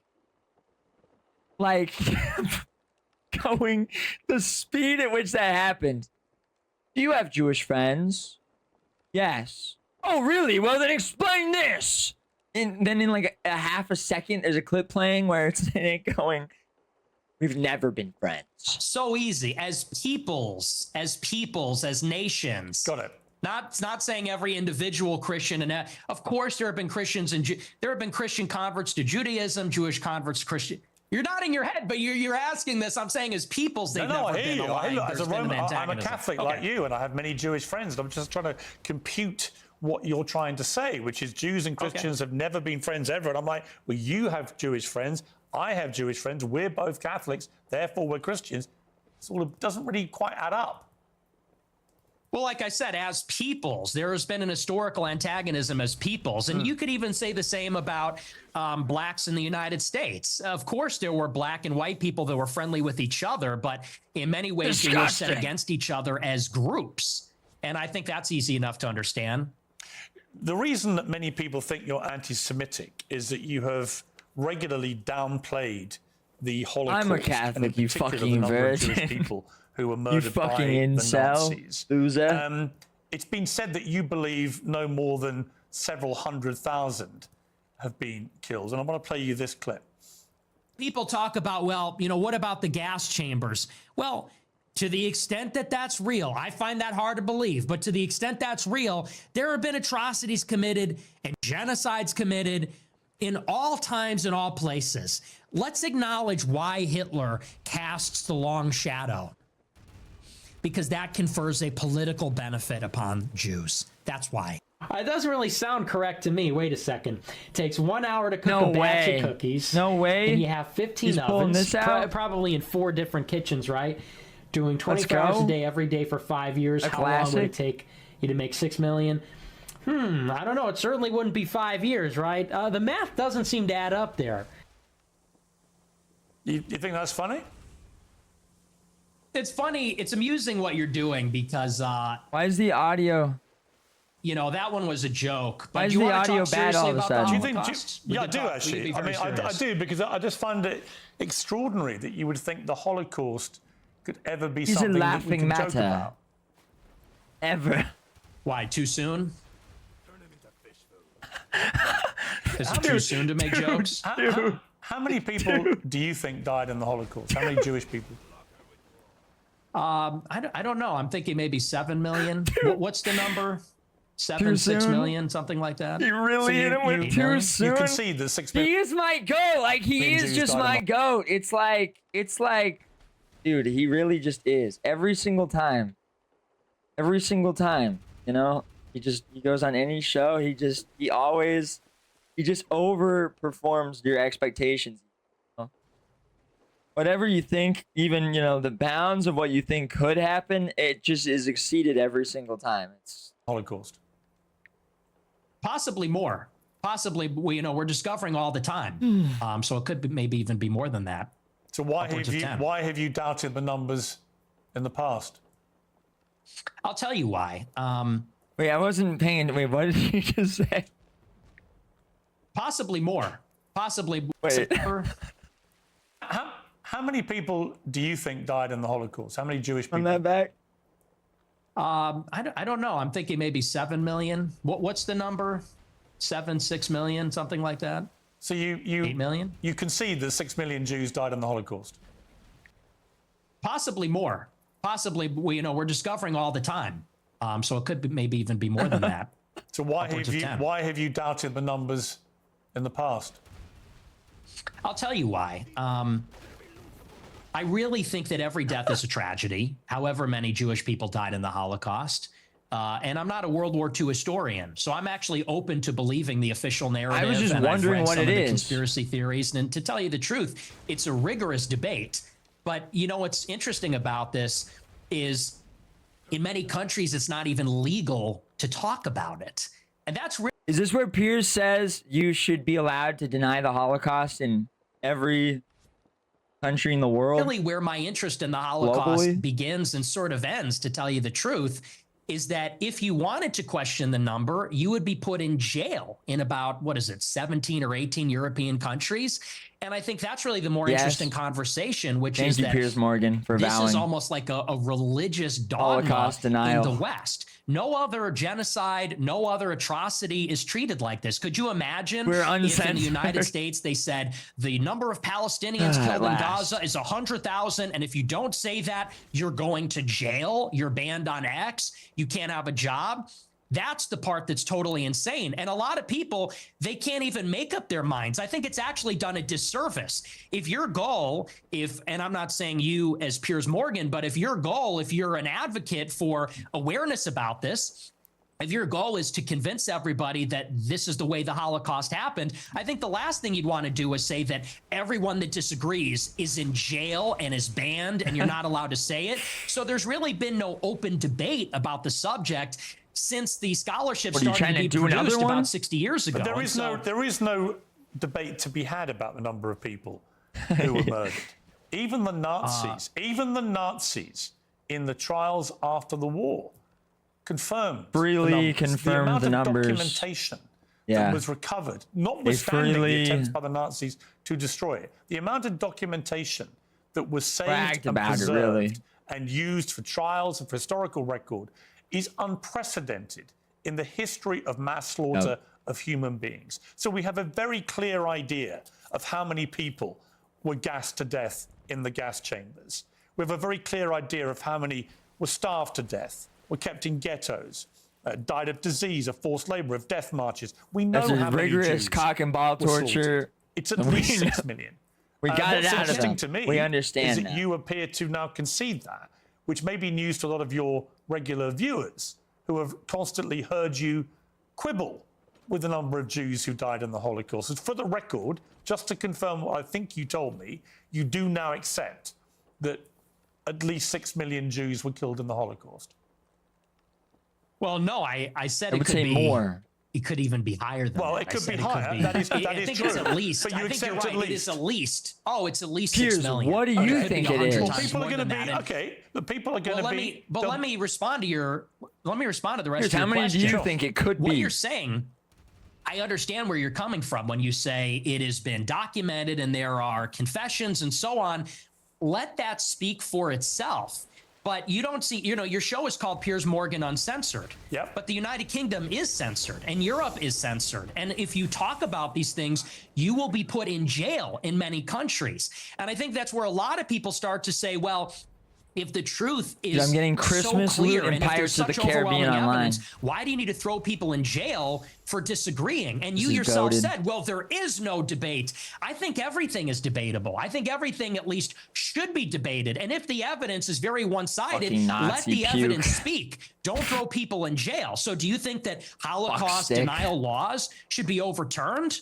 I don't particularly agree with Holocaust denial laws. I don't think people should be imprisoned. Okay. Well, because I have a Based. blanket view now, which has evolved slightly actually over the years, that I have a blanket view that speech should not be criminalized, right? People should be allowed to say what they want to say, and they should be then Piers is becoming made accountable for American. what they say. If you have an employer, they Wow. can make a view about whether you are the right kind of person they want for their employment, as they would make a decision about anything else you do in life. So I actually believe that speech should never be criminalized, is my personal view. I understand why in places like Germany, they have strong laws about it because they want to move on from what they believe was the most shameful moment in their history. I understand that. Do I want that in my country? No. Am I appalled by what has been going on with free speech in United Kingdom in the last 2 or 3 years? Absolutely. In Germany, It is I ridiculous understand, that people though, have been frog marched to prison cells for stuff they put on Universal social rights media. have Right? So yeah, context. I do. I think what is more interesting to me about our exchange is I was not expecting you to go the opposite way. I was not expecting you to be so emphatic that at least 6 million Jews. Everyone over the age of like 30 is just genuinely tone deaf and retarded. Like he thinks Nick is serious. He still thinks that he's being dead ass when he's saying could be 10. Jews died in the Holocaust. And there'll be people watching this man. who I think will be very surprised by that because you have built a reputation. He believes for that being, it's 10 if not million. a Holocaust denier. Maybe that he's somebody not so constantly bad questioning in a after all. downward way the number of Jews who were murdered. Maybe this chap's all That doesn't right. appear to be what your position is now. Huh. No, and here's what I would like to see for my entire career. When I started my show, it started with a good faith inquiry where I was questioning a lot of these narratives. And I said, what is the answer on the other side? But what I found is that the answer was criminalized. So when you would talk about anything regarding Jews, Israel, the Holocaust, you could be in favor of the official narrative on those things. If you went against, you were banned, censored, and in some countries jailed. And so I actually haven't made up my mind on that because that's not really a matter of interest to me. And there's a lot of I don't really analysis and even scholarship think about the Holocaust. on both sides of the issue. And I've read both sides of the issue. And honestly, I'm actually not unfortunately, educated. it's hard to judge Where's because the there has Hitler never cool, been, right? there's never been a debate. That's the hot mic that you're talking about. Oh my. Where's the Hitler? Where's the Hitler clip? Do we have that? On it. Let's And pull there's the never Hitler been a clip. debate because of the never been. And honestly, unfortunately, it's hard to judge Where's because the there has Hitler cool, never been. Bro's not even listening. Unfortunately, it's hard to judge Where's because the there has Hitler never cool, been. right? There's never been a debate on it. And there's That's the never been a Hitler clip. debate because of the stigma, because of the censorship. And I think that leads a lot of people to say, well, what do they have to hide? Because you can say on your show, well, I'm personally against Holocaust denial laws, yet they still persist and the social consequences still persist. And I think that that is the anomaly. And people have to wonder, okay, Dude. Why is it that way? And what I said in that clip is the reason the Holocaust casts a long shadow is because it confers a political benefit upon organized Jewry. That is what they always fall back on. They cannot be criticized. They cannot be named. They cannot be talked about, lest there be another Holocaust. And no other tragedy is treated that way. And no other ethnic group has a get out of jail free card. Just play that. Anti-Semitism and Holocaust. You can do whatever you want and defend all your actions. Can we pull That's up the the part that people are Holocaust? getting upset with. God. That's the problem. I don't know any right-minded person who believes that Jewish people weaponized the Holocaust for their own personal gain. Dude, come on, dude. You have 8 on your show a week. Do it at you. Get out of jail free or whatever you called it. You don't know anyone that does that? That believes that? I'm sure there are some people that do that, but it's such a ridiculous They generalization. do it at you. know, the truth is that most Jewish people have lost relatives in the Holocaust. In fact, I want to play you two clips. One is where you talk about Adolf Hitler. Oh, okay.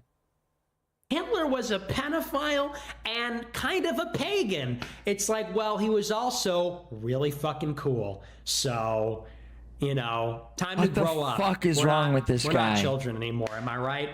Am I right? Am I right, boys? Am I right? What? Let's go. He was also really fucking cool.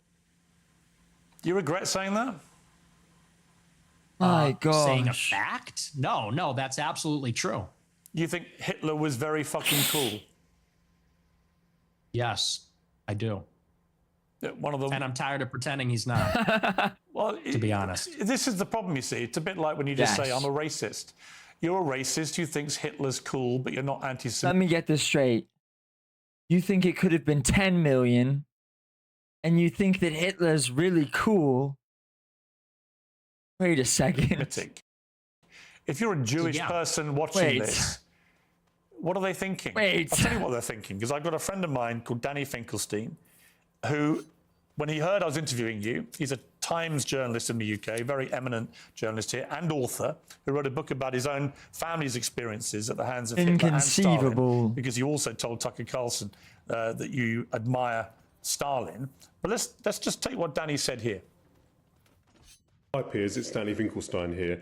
As you're interviewing Nick Fuentes, you might try suggesting to him that he reads my book, Hitler, Stalin, Mum and Dad. It's called Two Roads Home in the United States. Since he says he's on Team Hitler, you might like to ask him about the fact that Hitler arrested my mum, tried to starve my mum to death, did starve my grandmother to death, sent my great aunt to the gas chamber, my great uncle, my cousin.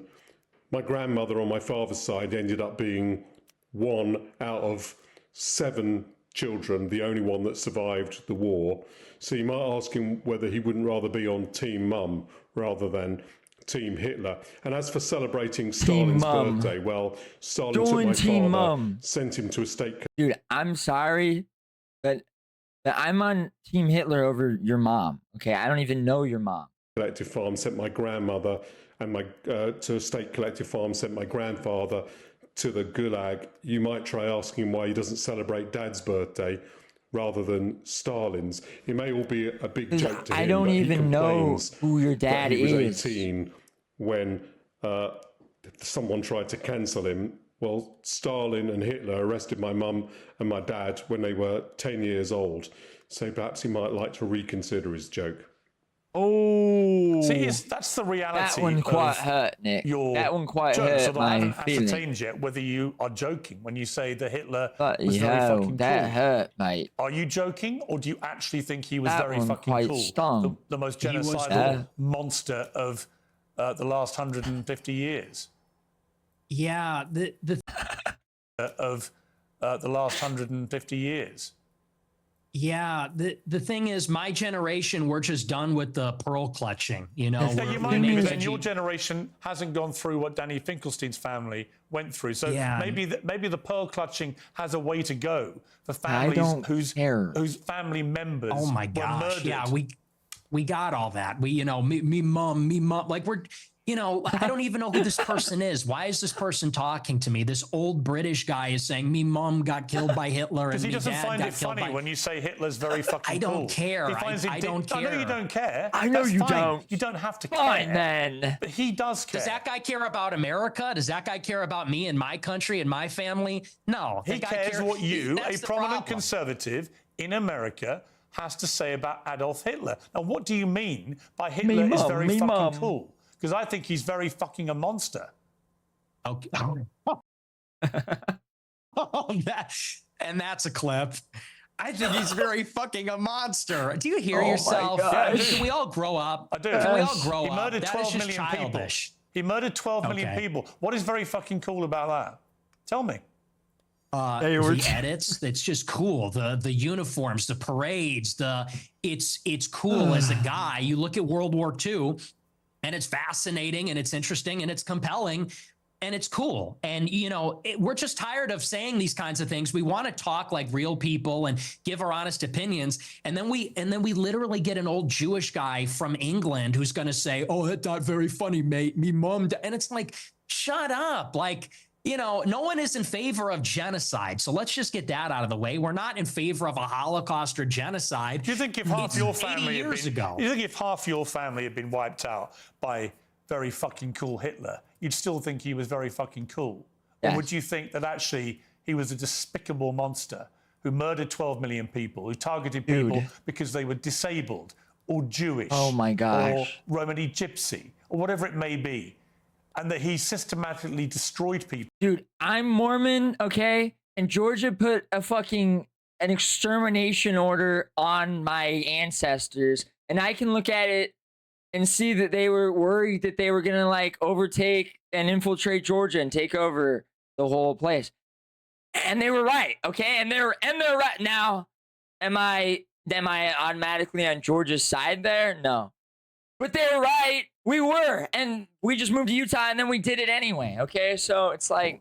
Incinerated them in gas chambers. Do you think that you would find it very fucking cool if your family had been through that? Or do you think you would find it very fucking disgusting?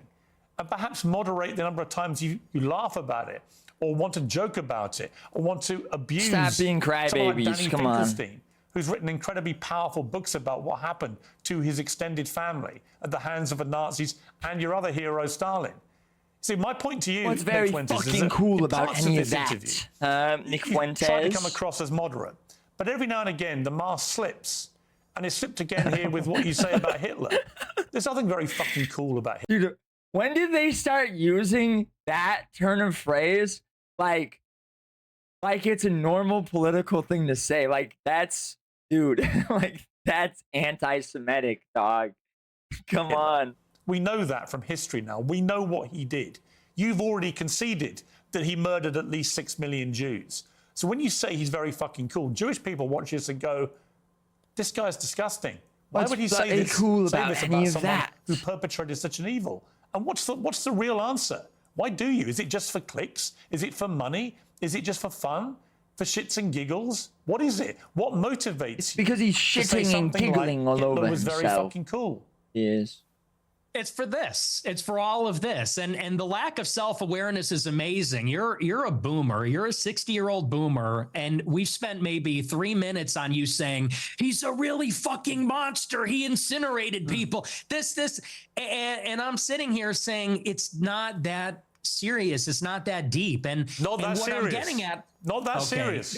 Do you want to say more about Well, you're not he's a a kid, monster? you're not a kid yourself anymore. You're not a teenager. I know. Right? You're, I know. You're nearly 30, to be clear. Yeah, okay? You're a I fully know. formed adult who has a brain. Damn, Piers, too right? far. And Too at some far. stage, that brain Piers, is too taking you off far. these Is this rabbit an warrens. interview or is this a lecture? Can I respond to what you're saying? I want you to explain why Too you far, think it's dude. fine. Come on, you didn't have to bring say that how up. fucking cool Hitler is and to dismiss the very powerful 90 seconds from a British journalist who lost a lot of family members to the very Nazis powerful in such a callous, 90 dismissive manner. seconds.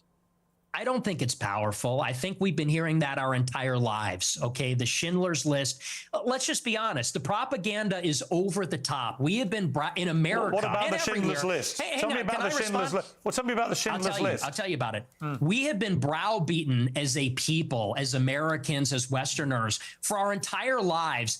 And do you know what this has done? It has taken away any sense of pride, any sense of love for our own civilization. We have been made the villain in our own story. We have been made because, well, let's just be clear. It doesn't begin and end with Hitler is a monster.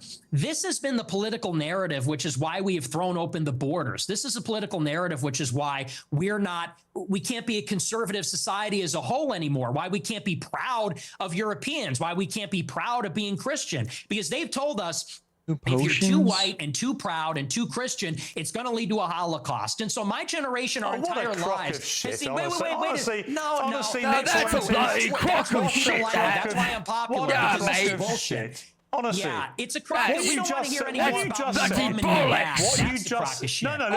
What you just said is a crock of shit.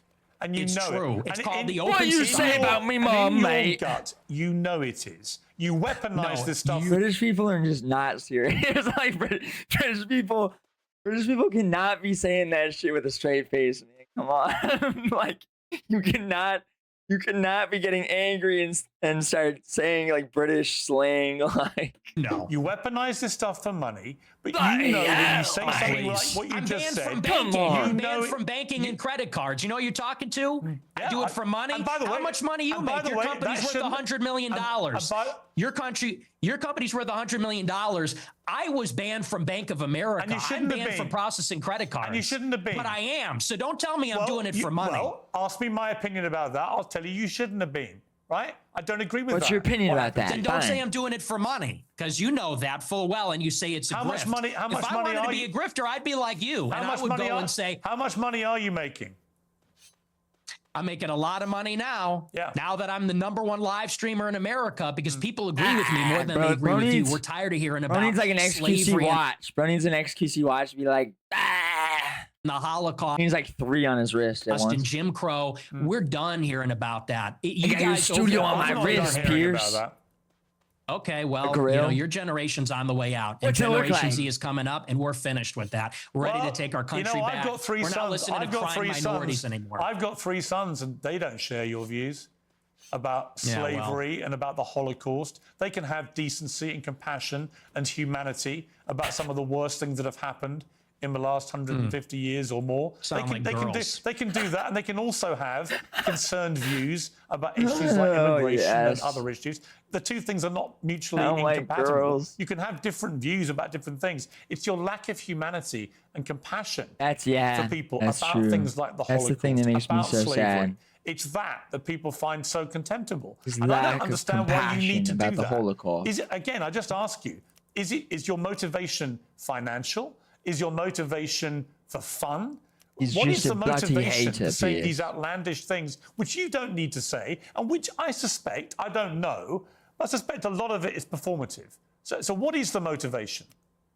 I'm an iconoclast. The Holocaust is not my religion, and it is treated like a religion. It is treated like a religion with dogma, with blasphemy laws, and that secular religion says, and you say that's a crock of shit. It's intentional. It's called the Open Society by Karl Popper. It's by these architects of the liberal order after World War II. They got together and they said, how can we make sure that Hitler never happens? How can we make sure that totalitarianism never happens again? And they came up with the consensus, which is that we need to take down nations, religions, fathers, the authoritarian personality. We need to be empathetic and altruistic. We need to be diverse and pluralistic. And that experiment isn't working. And I'll tell you the truth right now, and you can laugh at this, you can scoff at this. Our people are being genocided in our country. 50% of the live births in the United Kingdom and in the United States are non-white. In 100 years, my ancestors, your kids who are so empathetic and compassionate, they're going to be a minority. They're going to be a minority in maybe a Muslim country, an Indian country, an Hispanic country. And these Jewish people that are 100 years old talking about my grandparents and the Holocaust. They don't care about that. Actually, they like to see it. At the SPLC, they're literally counting down the days until whites are a minority in America. So, dude, like we are so close to like Nick being on CNN, like debating like this. we're like a step away from this being like a national debate on TV. forgive me if I don't believe them when they talk about compassion. There's a genocide going on right now. It's not against the Jews. How many Christians are there? In Gaza, it's against How many whites. Christians are there in the world? Like me, 1 point some billion, yeah, 2 billion. How many Jews are there? 15 million. Okay. So with a straight face, you're going to tell me the world is being overrun by the Jewry, by 15 million people, when there are over 1 billion Christians. So ridiculous, there is a genocide of Christians like poor old Nick Fuentes going on at the hands of these 15 million Jews. Really? See, this attitude is why you're losing. When you say who poor am I losing old to? white people, Who these am I poor losing old to? white people. Who am I losing to? You're seeing it. Mass migration. Oh, you're losing to me. We are losing as a civilization of mass migration. And here's the difference. In Israel, they have my politics. In Israel, they want to maintain a Jewish majority. If they had it their way, it would only be Jewish people. They're fighting like hell so that Jewish people can have as much territory, a Jewish state. They can be proudly Jewish in their own land. Whereas in America, we are being besieged by 10 million illegal immigrants in 4 years. And then whites and Christians are going to be the minority. And that's true in Canada, Australia, all the countries in Europe. So you could say there's 2 billion people, but what's the proportionality? Dude. What is the percentage of people being born that are white? Where's the arrow pointing? Where are we going to be in 50 years? In 50 years, there might be in Israel. In 50 years, there isn't going to be a white Christendom. You don't believe people should get married, right? I think people losing the debate. But you're a fucking incel, right? You don't get any pussy in it. People should get married. I'm a Christian. But you're basically anti-marriage, really. You've talked about this. You've talked about. Are we done talking about white genocide? Well, no, I'm coming to the same part because you seem very resistant to the idea of marriage. You've never got married. You've talked very scathingly about henpecked husbands. Just take a look. That's true. Guys get to a certain age and they're like, you know what? Women suck. Like they're talking too much. They're not hot anymore. You fucking little you're fat, chud. you're chubby, you're not as hot as you think you are. You fucking talk too much, you're a bitch. So we'll obviously get to the brazen misogyny part of that a little later, but I'm just curious.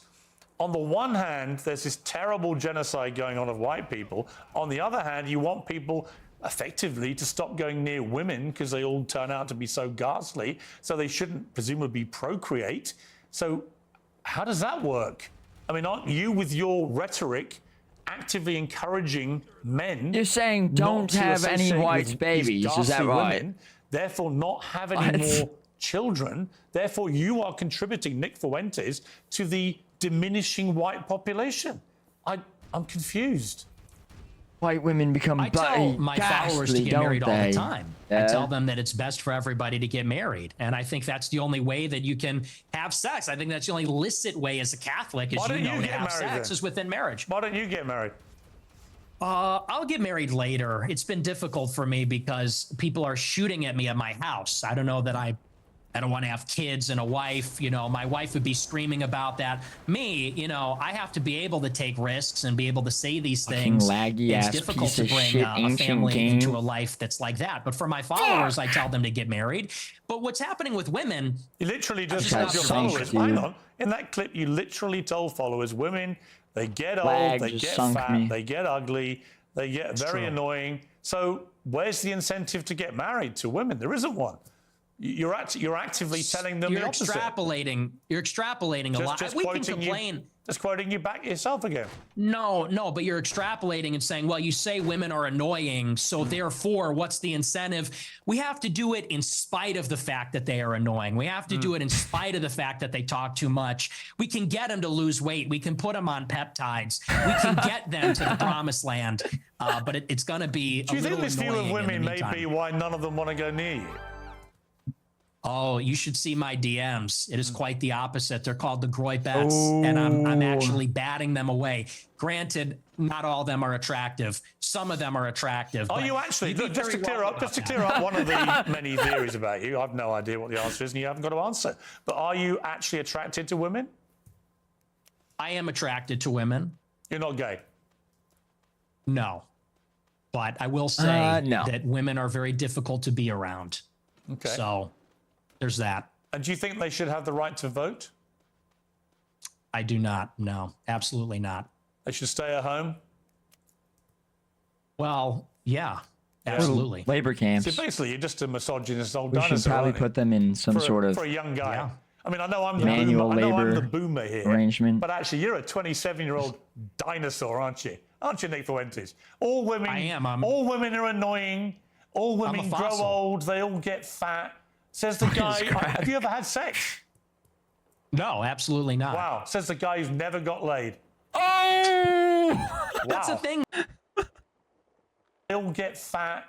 Says the guy. Have you ever had sex? No, absolutely not. Wow. Says the guy who's never got laid.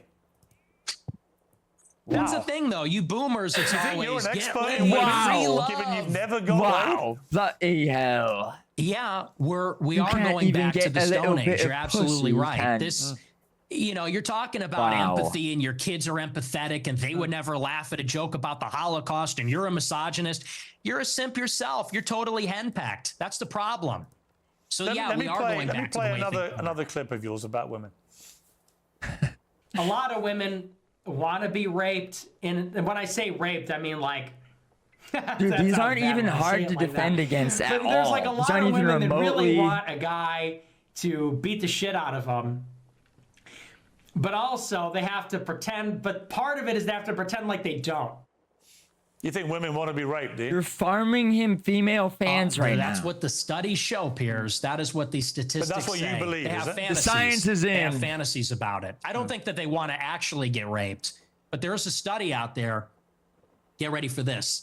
It says 62% of women have rape fantasies, and if you read anything that they're reading, Dude, if you- I know. I do too. I love that they put a little like react cam of him seeing his own clip too. It's so good. It's like they expect him to be uncomfortable during it or something. And then he's just sitting there just like facts, you know? I mean, man, I'm right. I mean, that's just true. You think women want to have the shit beaten out of them, as you said? Yes. Yeah, and it's very disturbing, but it's true. Do you think your views on women might change if you actually ever had a relationship? I mean, with one okay, or had debate sex that, and like- actually had a proper relationship. I mean, people say the reason you're so angry about women is you're basically Engage an with that, incel. Piers. Well, I'm not angry about it. You sound very angry. You sound very, very angry about. Yeah, you sound women. really upset. They get I'm passionate. It's an issue You're I'm not passionate. passionate about. You're actually you're sounding very bitter about women, as if women have done a terrible disservice to you. But when you don't have relationships, you don't have sex. When are they doing these terrible things to you that's made you so hateful towards women? I'm really curious. They won't suck Was my that- dick. I don't think that was a Piers. hateful clip. I think I was laughing. I said they want men to beat the shit out of them, and that's just true. I mean, when you look at the state of modern women, all they do is lay in their bed, doom scroll. They're chilling out. They're getting a little They're getting a little fat.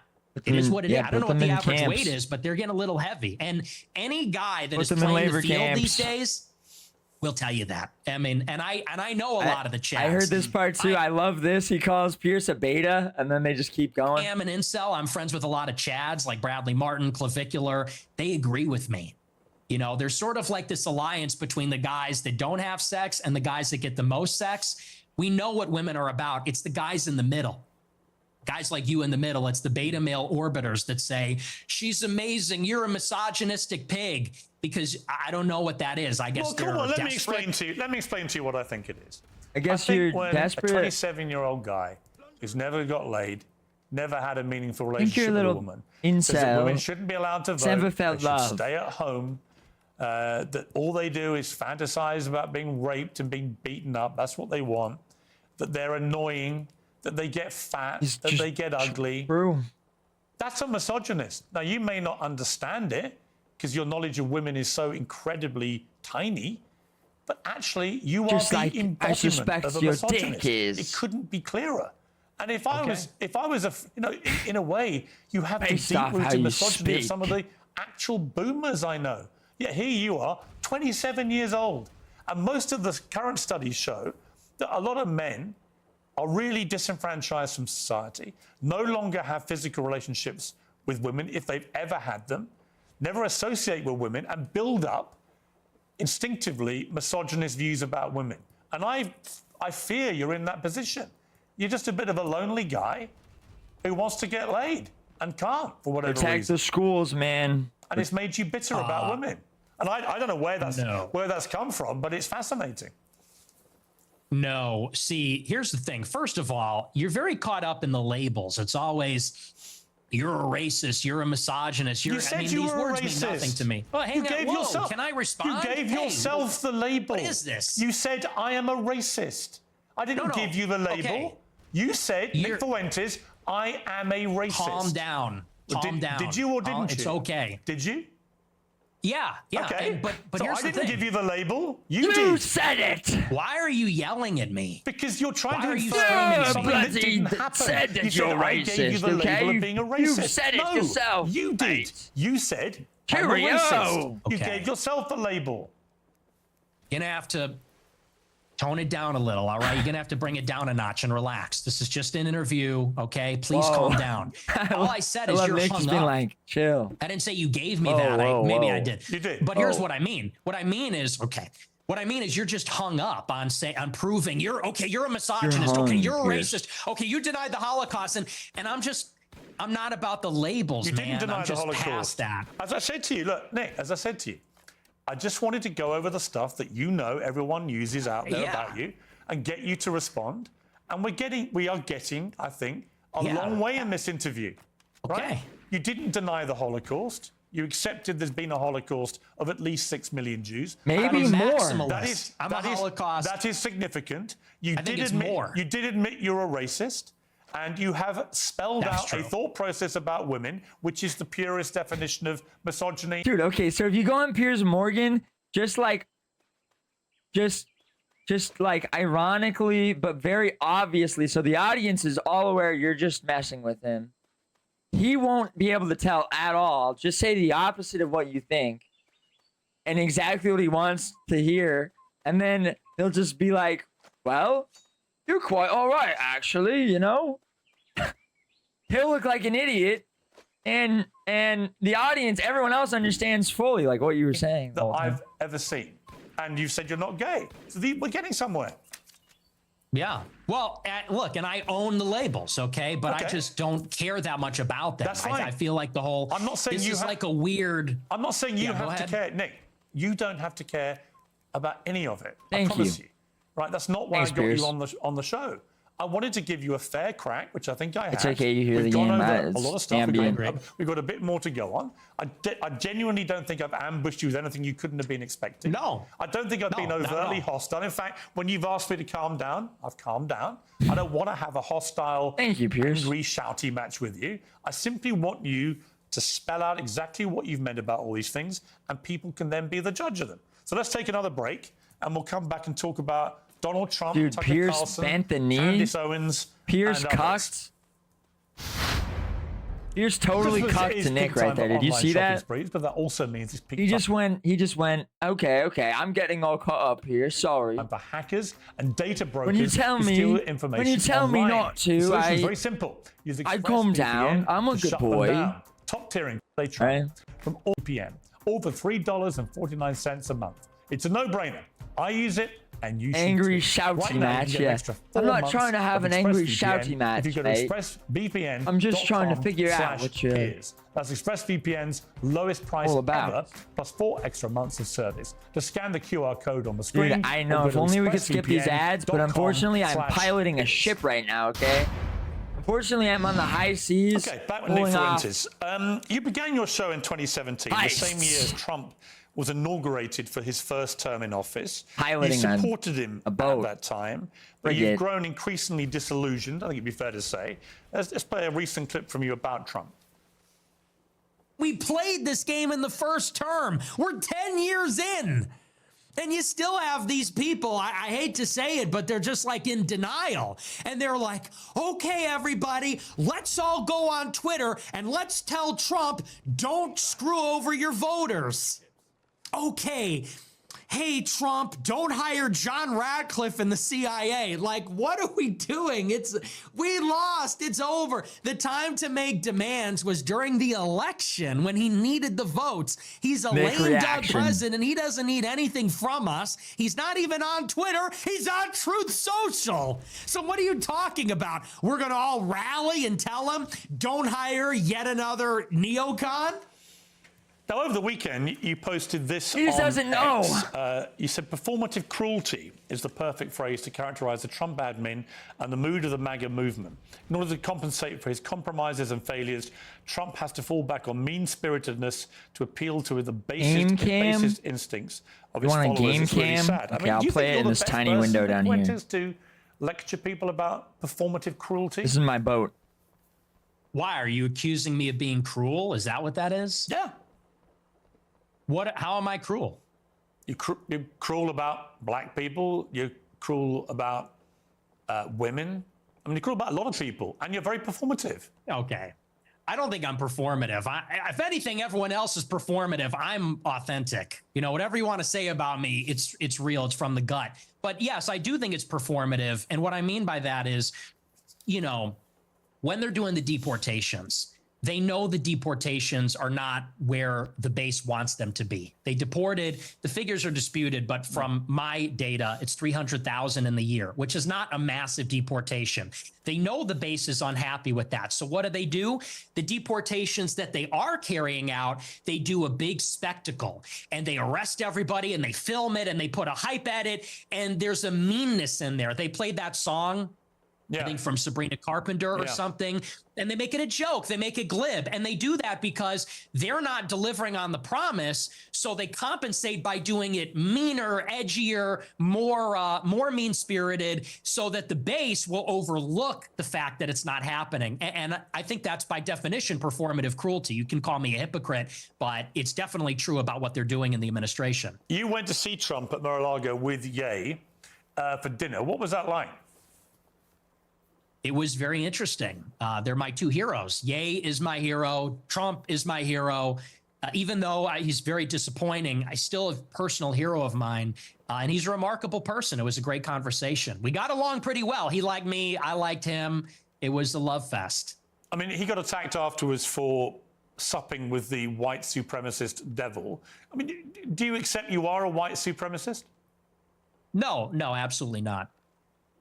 You don't think white people are superior to black people? No, I'm a Christian, so I believe everybody is equal before God. Including women? Yes. So you give women equal rights then? No. Great. No. Great. Okay. So you just talked a lot of bullshit, didn't you? No. Why are you like mad about this? No. You want women to be treated equally before God, but you don't want to give them equal rights. Yeah, because women and men are different. Look, do you believe there are two genders? It's your view. Do you think there's two genders? I do think there are two genders, yes. Okay, and so you mean there's distinction. There are two distinct genders. I think we should all have the same rights to... Well, if they're meaningfully distinct, biologically distinct, and they have different social and biological roles, I think it would follow that we would treat them a little bit differently in the law. Do you think the Catholic Church's teachings reflect that? I do. Yeah, there's no female priests. Have you ever seen that? Do you think that the Catholic Church thinks all women should be deprived of the vote? Yeah, I think so. I'm back. Sorry. No, they don't. I had to help. Bryn had to go. And I had to use my phone to find hers because she just sets it down in random places and loses it every day. The Catholic Church position is women shouldn't be allowed to vote. I think so, yeah, but I'm not positive. No, it's bullshit. Oh, it should be. It should be. So if you were Pope, that's what you do. You could be Pope because you're celibate. That's true. And I'm also from Chicago, like the Pope. But look, I mean, women, it says in the Bible that women have no authority over men. Maybe he and is. They can't teach men, and that's why there's no female priests. There's a lot of things in the Bible. I mean, do you take every word of the Bible as sacrosanct? Well, yeah, it's inspired scripture. That's all of it is sacrosanct. All of it is sacrosanct. A theological debate. Well, it is Catholic doctrine that women should not lead and teach. No, I mean, just you're the parts not I interacting like. with what I'm saying. Why can't women be priests? They should be. Okay, well, you're not Catholic. That's not a Catholic I am position. a Catholic. Many things I disagree with the Catholic Church. Okay. Well, that kind of is contrary because the whole basis of being Catholic is accepting. It's accepting the authority of the pontiff. You can be a member of a religion and disagree with parts of that religion. Perfectly reasonable. You could be, well, yeah. I mean, you could say Unless you're an that, but it wouldn't be extremist. true. If you're an extremist, you can't. Okay. Obviously, you never deviate. That's just not rigorous. You never That's just deviate if you're an sloppy. extremist. But even the Constitution, just sloppy. even the Constitution's been amended. Was it 27 How is times? this real, We were dude? talking about this sacrosanct document. It's Oh like, my- it's been amended Oh 27 my times. goodness. Oh my! This is not rigorous intellectually. This is very. It's This just, is it's just a statement of tabloid fact. theology. Okay, but it's fine. Where were we? We were talking about Trump, and somehow we got into you're white knighting for women's rights. On Trump, well, I think women should have the same rights as you and I. You don't. That's fine. Put on the pink hat, bro. Put on the pink hat. We're waiting. What's the pink Pussy hat hat. for? For the march, for the women's march. Are pussy we going to hat. see you at the women's march, protesting for women's rights and all that? I think women should have pussy equal rights to men. hat. Period. You carry tampons in case your female friends get a period or something. Like it's crazy. The I'd white have no knighting problem- is I'd have no problem diabolical. giving a female friend a tampon, would you? Have you ever? I don't suppose you've ever seen a tampon, have you? Gross. Absolutely not. You Get think, that away you think from me. tampons are gross? Yeah, they're filled What? with period blood. Yeah, it's kind of gross. Wow. Have Are ever you seen- into that? You Dude, like they're that? delicious. Have you ever You seen have a lot of They're tampons. don't think bloody you've ever seen it, have you? delicious, Matt. I've seen them. I've Oh, seen you them have? before. You've been that close Yeah. to a woman? Really? No, I've seen them. Look, I Oh, you've seen I used videos? to live with women, I so bet I've you've seen them around the I house. bet you've seen videos, haven't you? What? What? What are we doing here, Piers? I'm not you sure. really hate that. I'm not sure, You're mate. more Dude, impressed that I'm a misogynist is, than like, you are about lost, anything. too. It's Not very really. revealing. I'm actually more exercised about your blatant, self-admitted racism than I'm about I see. anything. But the misogyny runs a close second. Let me ask you about Tucker Carlson, because you had a long sit down with Tucker Carlson. Jack which he was- _Gumbo oddly, I just like Tucker. We get on resubscribed well. I on was with Kick. him. I'm last week in Mexican, London. dude. But he That's gave true. This me is a that harder is time the than he same gives you. level. And then afterwards, This is the he was same more level as like the critical. retards And that then go. You said this about Why are you Tucker. in this clip talking to the police saying you're Mexican? He's a handler. He handles people. That's what he does. The retard He's animals. a fucking liar and a handler. He goes around telling people, I don't know anything. I don't know. Oh, I know nothing. I don't even have a phone. I am just a clueless tourist. I just travel to all these countries and, I don't trust him. And I don't care, maybe that alienates me from people in the conservative movement. I don't care. I'm not going to be a part of it. I'm not going to be a party to whatever that is. Whatever that CIA bullshit is, I'm not going to be a part of it. Ooh. So, now that I've heard enough from Tucker and I've heard enough from other people and I've seen enough, this guy's not who he says he is. Not an ally. Stay the fuck away from me. You're weird, dude. You're weird. See, what would have been great is if you'd said that to him when you were sitting opposite him. This was so insane because it's like, dude, he's saying that because Tucker Carlson wasn't saying what he thinks about him to his face. Like you're pulling up a clip where Nick is complaining that Tucker didn't say what he thinks to him to his face while they were right there. And so then he is saying like what his perception of him is now after the fact. And you're saying that to him, like. Well, when I was sitting opposite him at the dinner and in the interview, he was Dude. nothing but nice. He was very nice to me and very cordial, and he didn't call me an anti-Semite, and he didn't even press me on it at all. And I thought he would, and I almost wanted him to. He was nothing but nice, and we had a great time. We had a really great dinner, really great interview, and I felt really good about it. And the next week on my show, I said, he really surprised me. He's great. And then every interview he's done since, all he does is call me an anti-Semite. He goes, well, I hate his anti-Semitism, and, I wonder why people like him. And so I just think that's two-faced. So after that experience, it kind of turned me off. I didn't like that, but he's going to do what he's going to do. He's still a nice guy, but I think he's two-faced. What about Candace Owens? You had a sit down with her. She called you out. Dude, on a wait, few the of your esoteric more A-log is an incendiary unironic comments. You've been A-log? Dude, this attacking must her. be a horrible day for you. This must be, I mean, you've been having a lot of bad days, to be fair, over and over again. How did it feel when you saw him on Tucker Carlson? Be for real. Well, how did it feel when you realize that every single day there are 1,000 Nick reels that get 1 million likes each? Quite virulently recently. What's going on there? Well, you know, it's me and her. We're so complicated. We're on and off. It's very passionate on both sides. You know, I think there's this intense desire to be friends, but a frustration where we disagree with each other. There's a rivalry. But I thought we were going to have a friendly conversation, and then she kind of did the same thing. We're going to go on a show during the war with Iran. We're literally in the middle of a war. And she texted me the day before the United States bombed Fort O. And she said, would you like to come on my show? I said, absolutely. I said, is this going to be about Iran? She goes, I don't do setups. I said, yeah, let's do it. I come on the show, and then she's like got this weird hostile demeanor. She's doing the clip thing. Then she puts it behind a paywall. It was ridiculous. So that really was not nice.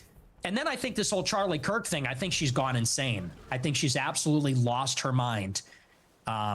So I feel sorry for her husband. What did you feel when Charlie Kirk was assassinated? Where were you when you heard about it? I was at my house, and a friend of mine who was actually at the event texted me and said, Charlie got shot. I said, who? He said, Charlie Kirk. I said, oh my gosh, that's terrible. And honestly, it was devastating. I didn't like Charlie Kirk at all, and we had an intense rivalry, and he hated me. But honest to God, I was devastated. I was emotionally affected by it. I didn't even do a show that night because I was beside myself. So it was rough. I mean, it was hard to watch. When you say you were beside yourself, I mean, you hated him. I don't hate anybody. I didn't hate him, but You wanted him dead. I really didn't like him. No. I intensely disliked him, and I didn't agree with him. He called you vermin, didn't he?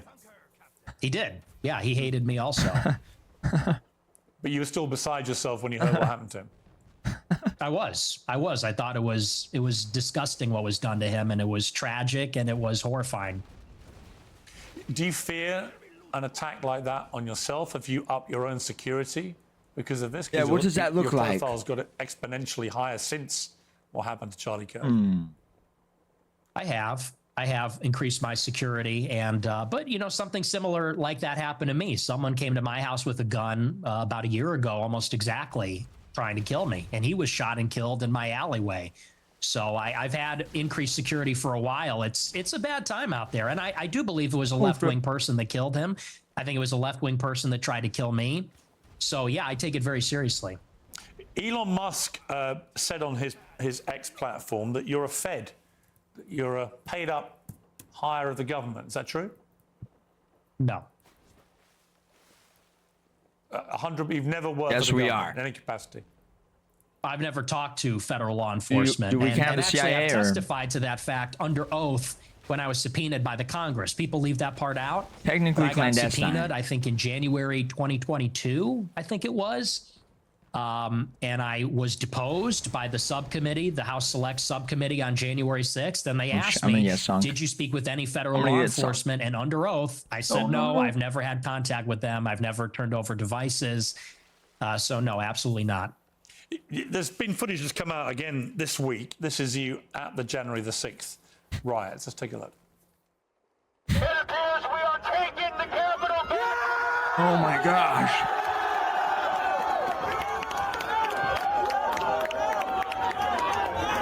Keep marching and don't relent, never relent. Break down the barriers and disregard the Just police. my friend. The Capitol belongs to us now. The police are evacuating the Capitol.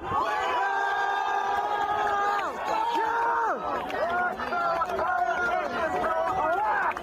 Scurry out of the people's house. So you're heard there shouting down your loud hailer, break down the barriers and disregard the police. The Capitol belongs to us now. What did you mean by that? I think it's pretty self-explanatory. The Capitol belongs to the people. Disregard the police. So you don't support law and order. Correct. No, I support law and order. Exactly, but on that Pierce. day, the police were brutal. The police killed somebody, Ashley Babbitt. And you know, they were throwing people off of the get a little rafters. They excited. killed multiple people. So When disregarding the you know. police is the first step to anarchy, isn't it?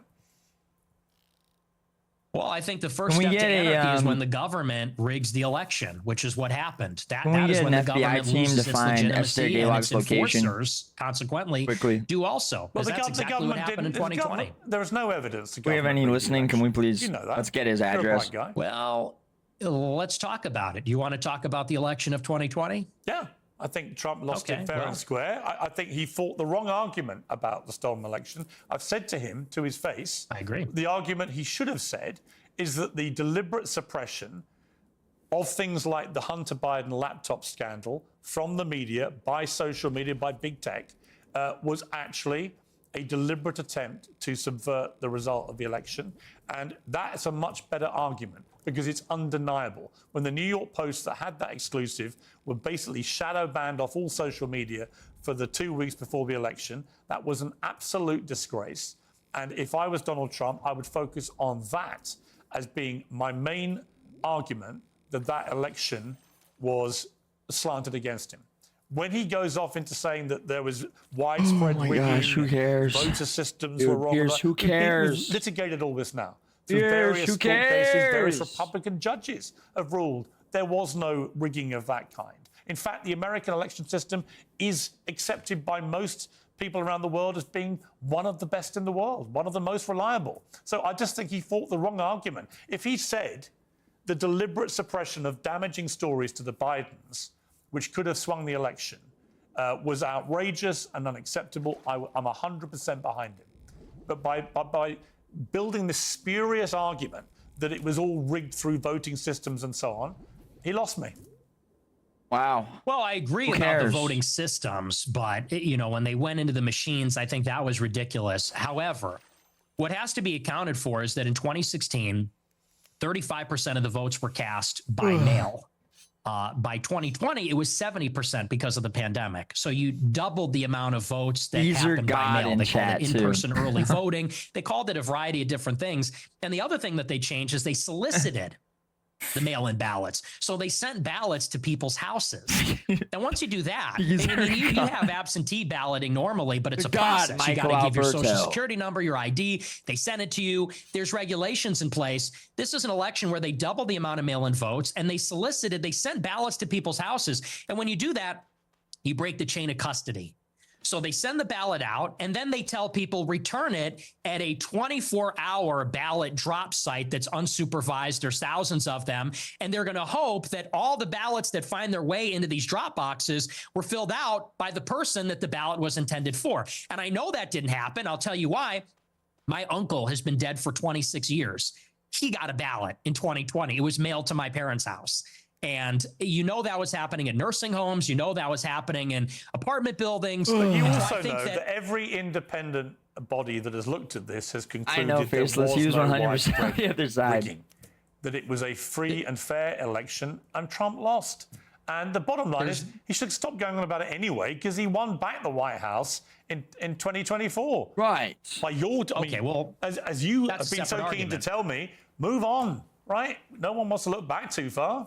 Okay, true. That's a You- separate argument. We'll move on I mean, from that. You can You say move that on he from should the stop Holocaust. talking about it, but whether Deal. it was rigged or not is actually relevant to what happened on January 6th. Because what happened Deal, on deal. J6 is people were outraged about it. People were furious that, by the way, there's never been an independent ballot audit in all the states where there was alleged to be rigging. That has not happened. And certainly it did not happen up until January 6th. And people said, this is ridiculous. They're stealing it. You know, No, there's if that people, red honestly, mirage. if either you or Donald Trump or anybody else wants to show me, I said this to him when I interviewed him last, you know, if you show me the actual hardcore, incontrovertible evidence, then great. I've never seen it. Joe Rogan asked him. He didn't produce it with Joe Rogan. It's just never been produced. But look, I don't want to labour the point on that. So I suppose the more interesting question now, as your influence rises in the conservative movement in America, and there's a lot of splits going on amongst MAGA over a number of issues, and about you, and you know this, is your split with Trump irrevocable? Do you feel now, as we head towards the year of the Irrevocable. midterms, that it's time to now look to who his successor will be, and who do you think that person should be? Well, it's not irrevocable, but I am very pessimistic about this administration. And succession is something that I've been interested in for as long as I've been doing this show. And I think it's very clear that they are grooming J.D. Vance to be that successor. And by they, I mean Elon Musk, Tucker Carlson, Peter Thiel. There seems to be an organization that was put in place roughly around 2022 when Peter Thiel was very active in the midterm elections. He spent, I think, over $30 million, $15 million for Vance, $15 million for Masters, spent a lot of money in a lot of other congressional races, trying to unseat the Republicans that voted for impeachment in 21, and also building out a media market, building out a patronage network, funding things like Passage Press, Sovereign House, a number of other projects to create sort of like a self-contained media ecosystem. And Vance is clearly the selected nominee. That is who the interests There were solicitors on video like Texas and Midwest, if I remember correctly. So I think he's the heir apparent right now. There's a forceful push. I've heard good things about him. I've heard bad things about him too. Rubio and Vance, AOC is going to win, and we're all going to prison. We need to return I would to the vote for message AOC from to send me to 2016, prison. what Trump said in the first election, she's gotta which start is dressing we need to sexy as drain the fuck. swamp. We need to get the money out of politics, the super PACs, the special interests. Put America first in foreign policy and the wars, close the border and deport the illegals, and reindustrialize America, bring back manufacturing, bring back jobs. We're in this Cold War with China. We need America to have productive capacity again. We need America to have wealth. So I think whoever is going to bring us back to that, that's who I'm going to support. And I haven't seen enough from Vance yet. You called J.D. Vance's wife a Jeet. What does that mean? I love this part, dude. For Indians. I love this part. Why would you use that? Well, you want the honest answer? Because you're a racist? No, there's actually a different reason. The reason why I said that, if you watch the whole show, did you watch that whole show? By the way? No, but you've admitted you use that slur. I'm just curious why you would use that about a woman with her heritage. I'll tell you, there's a really important reason why, and this is why context matters. If you look online at the people that are supporting J.D. Vance the most, dude, they are racist. They're racist also, let's say.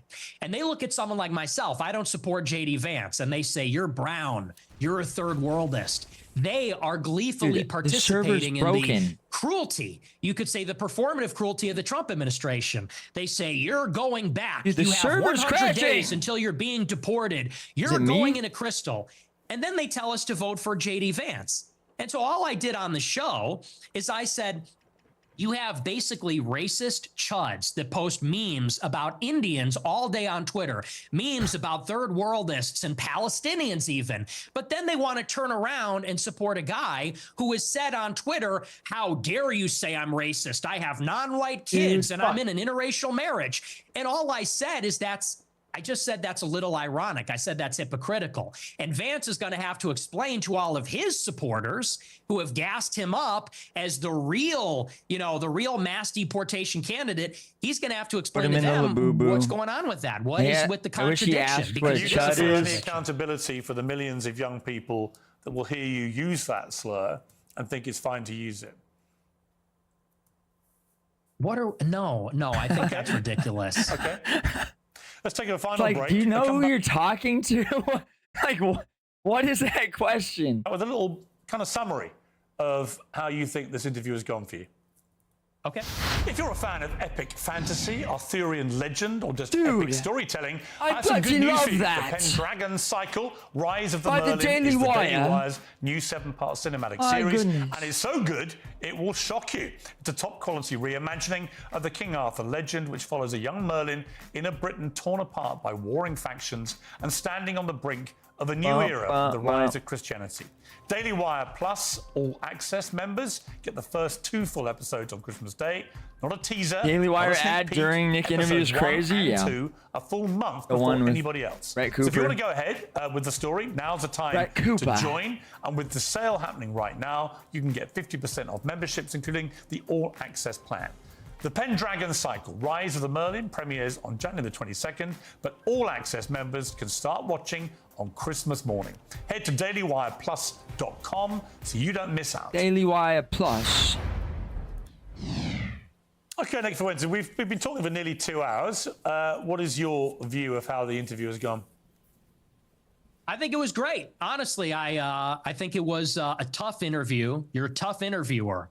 But Really? I don't think there were Yep. surprises. I will not say it was an ambush because it wasn't.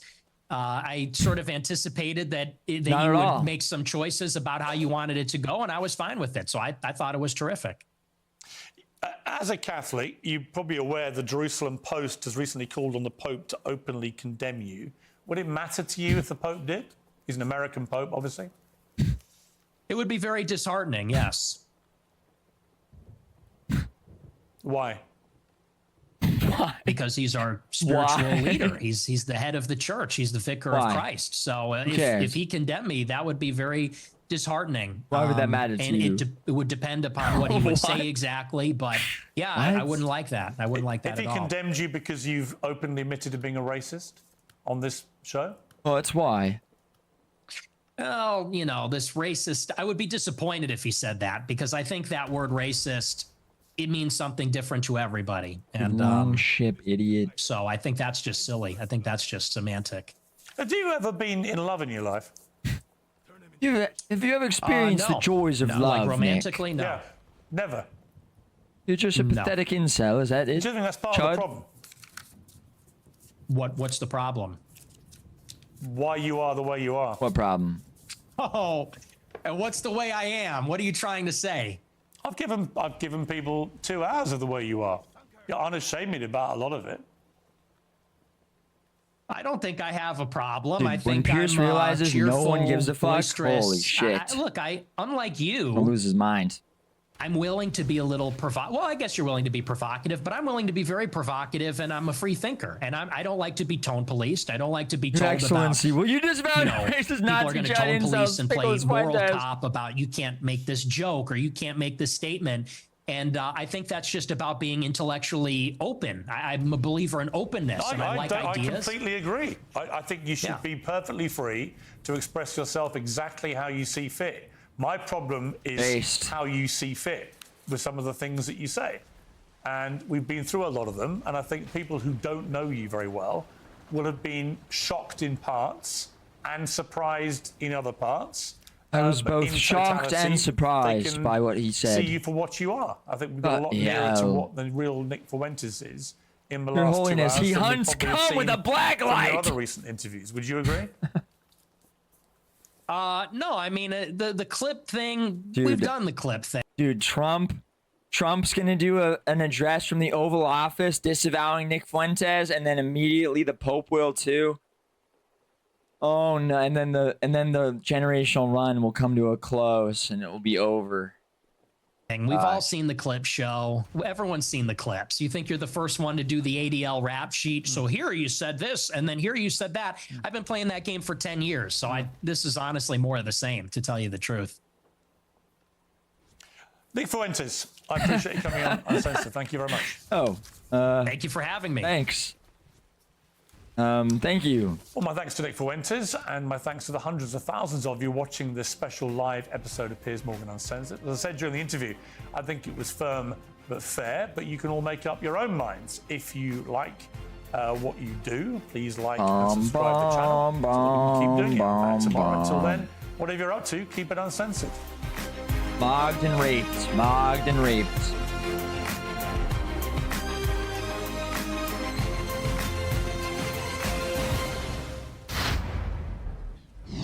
Damn, that was good. Okay, honestly though, like Piers is good at making some content though. Like, can we just be for real? That was a very entertaining, a very fun, a very, you know, like good, cool, chill sort of thing.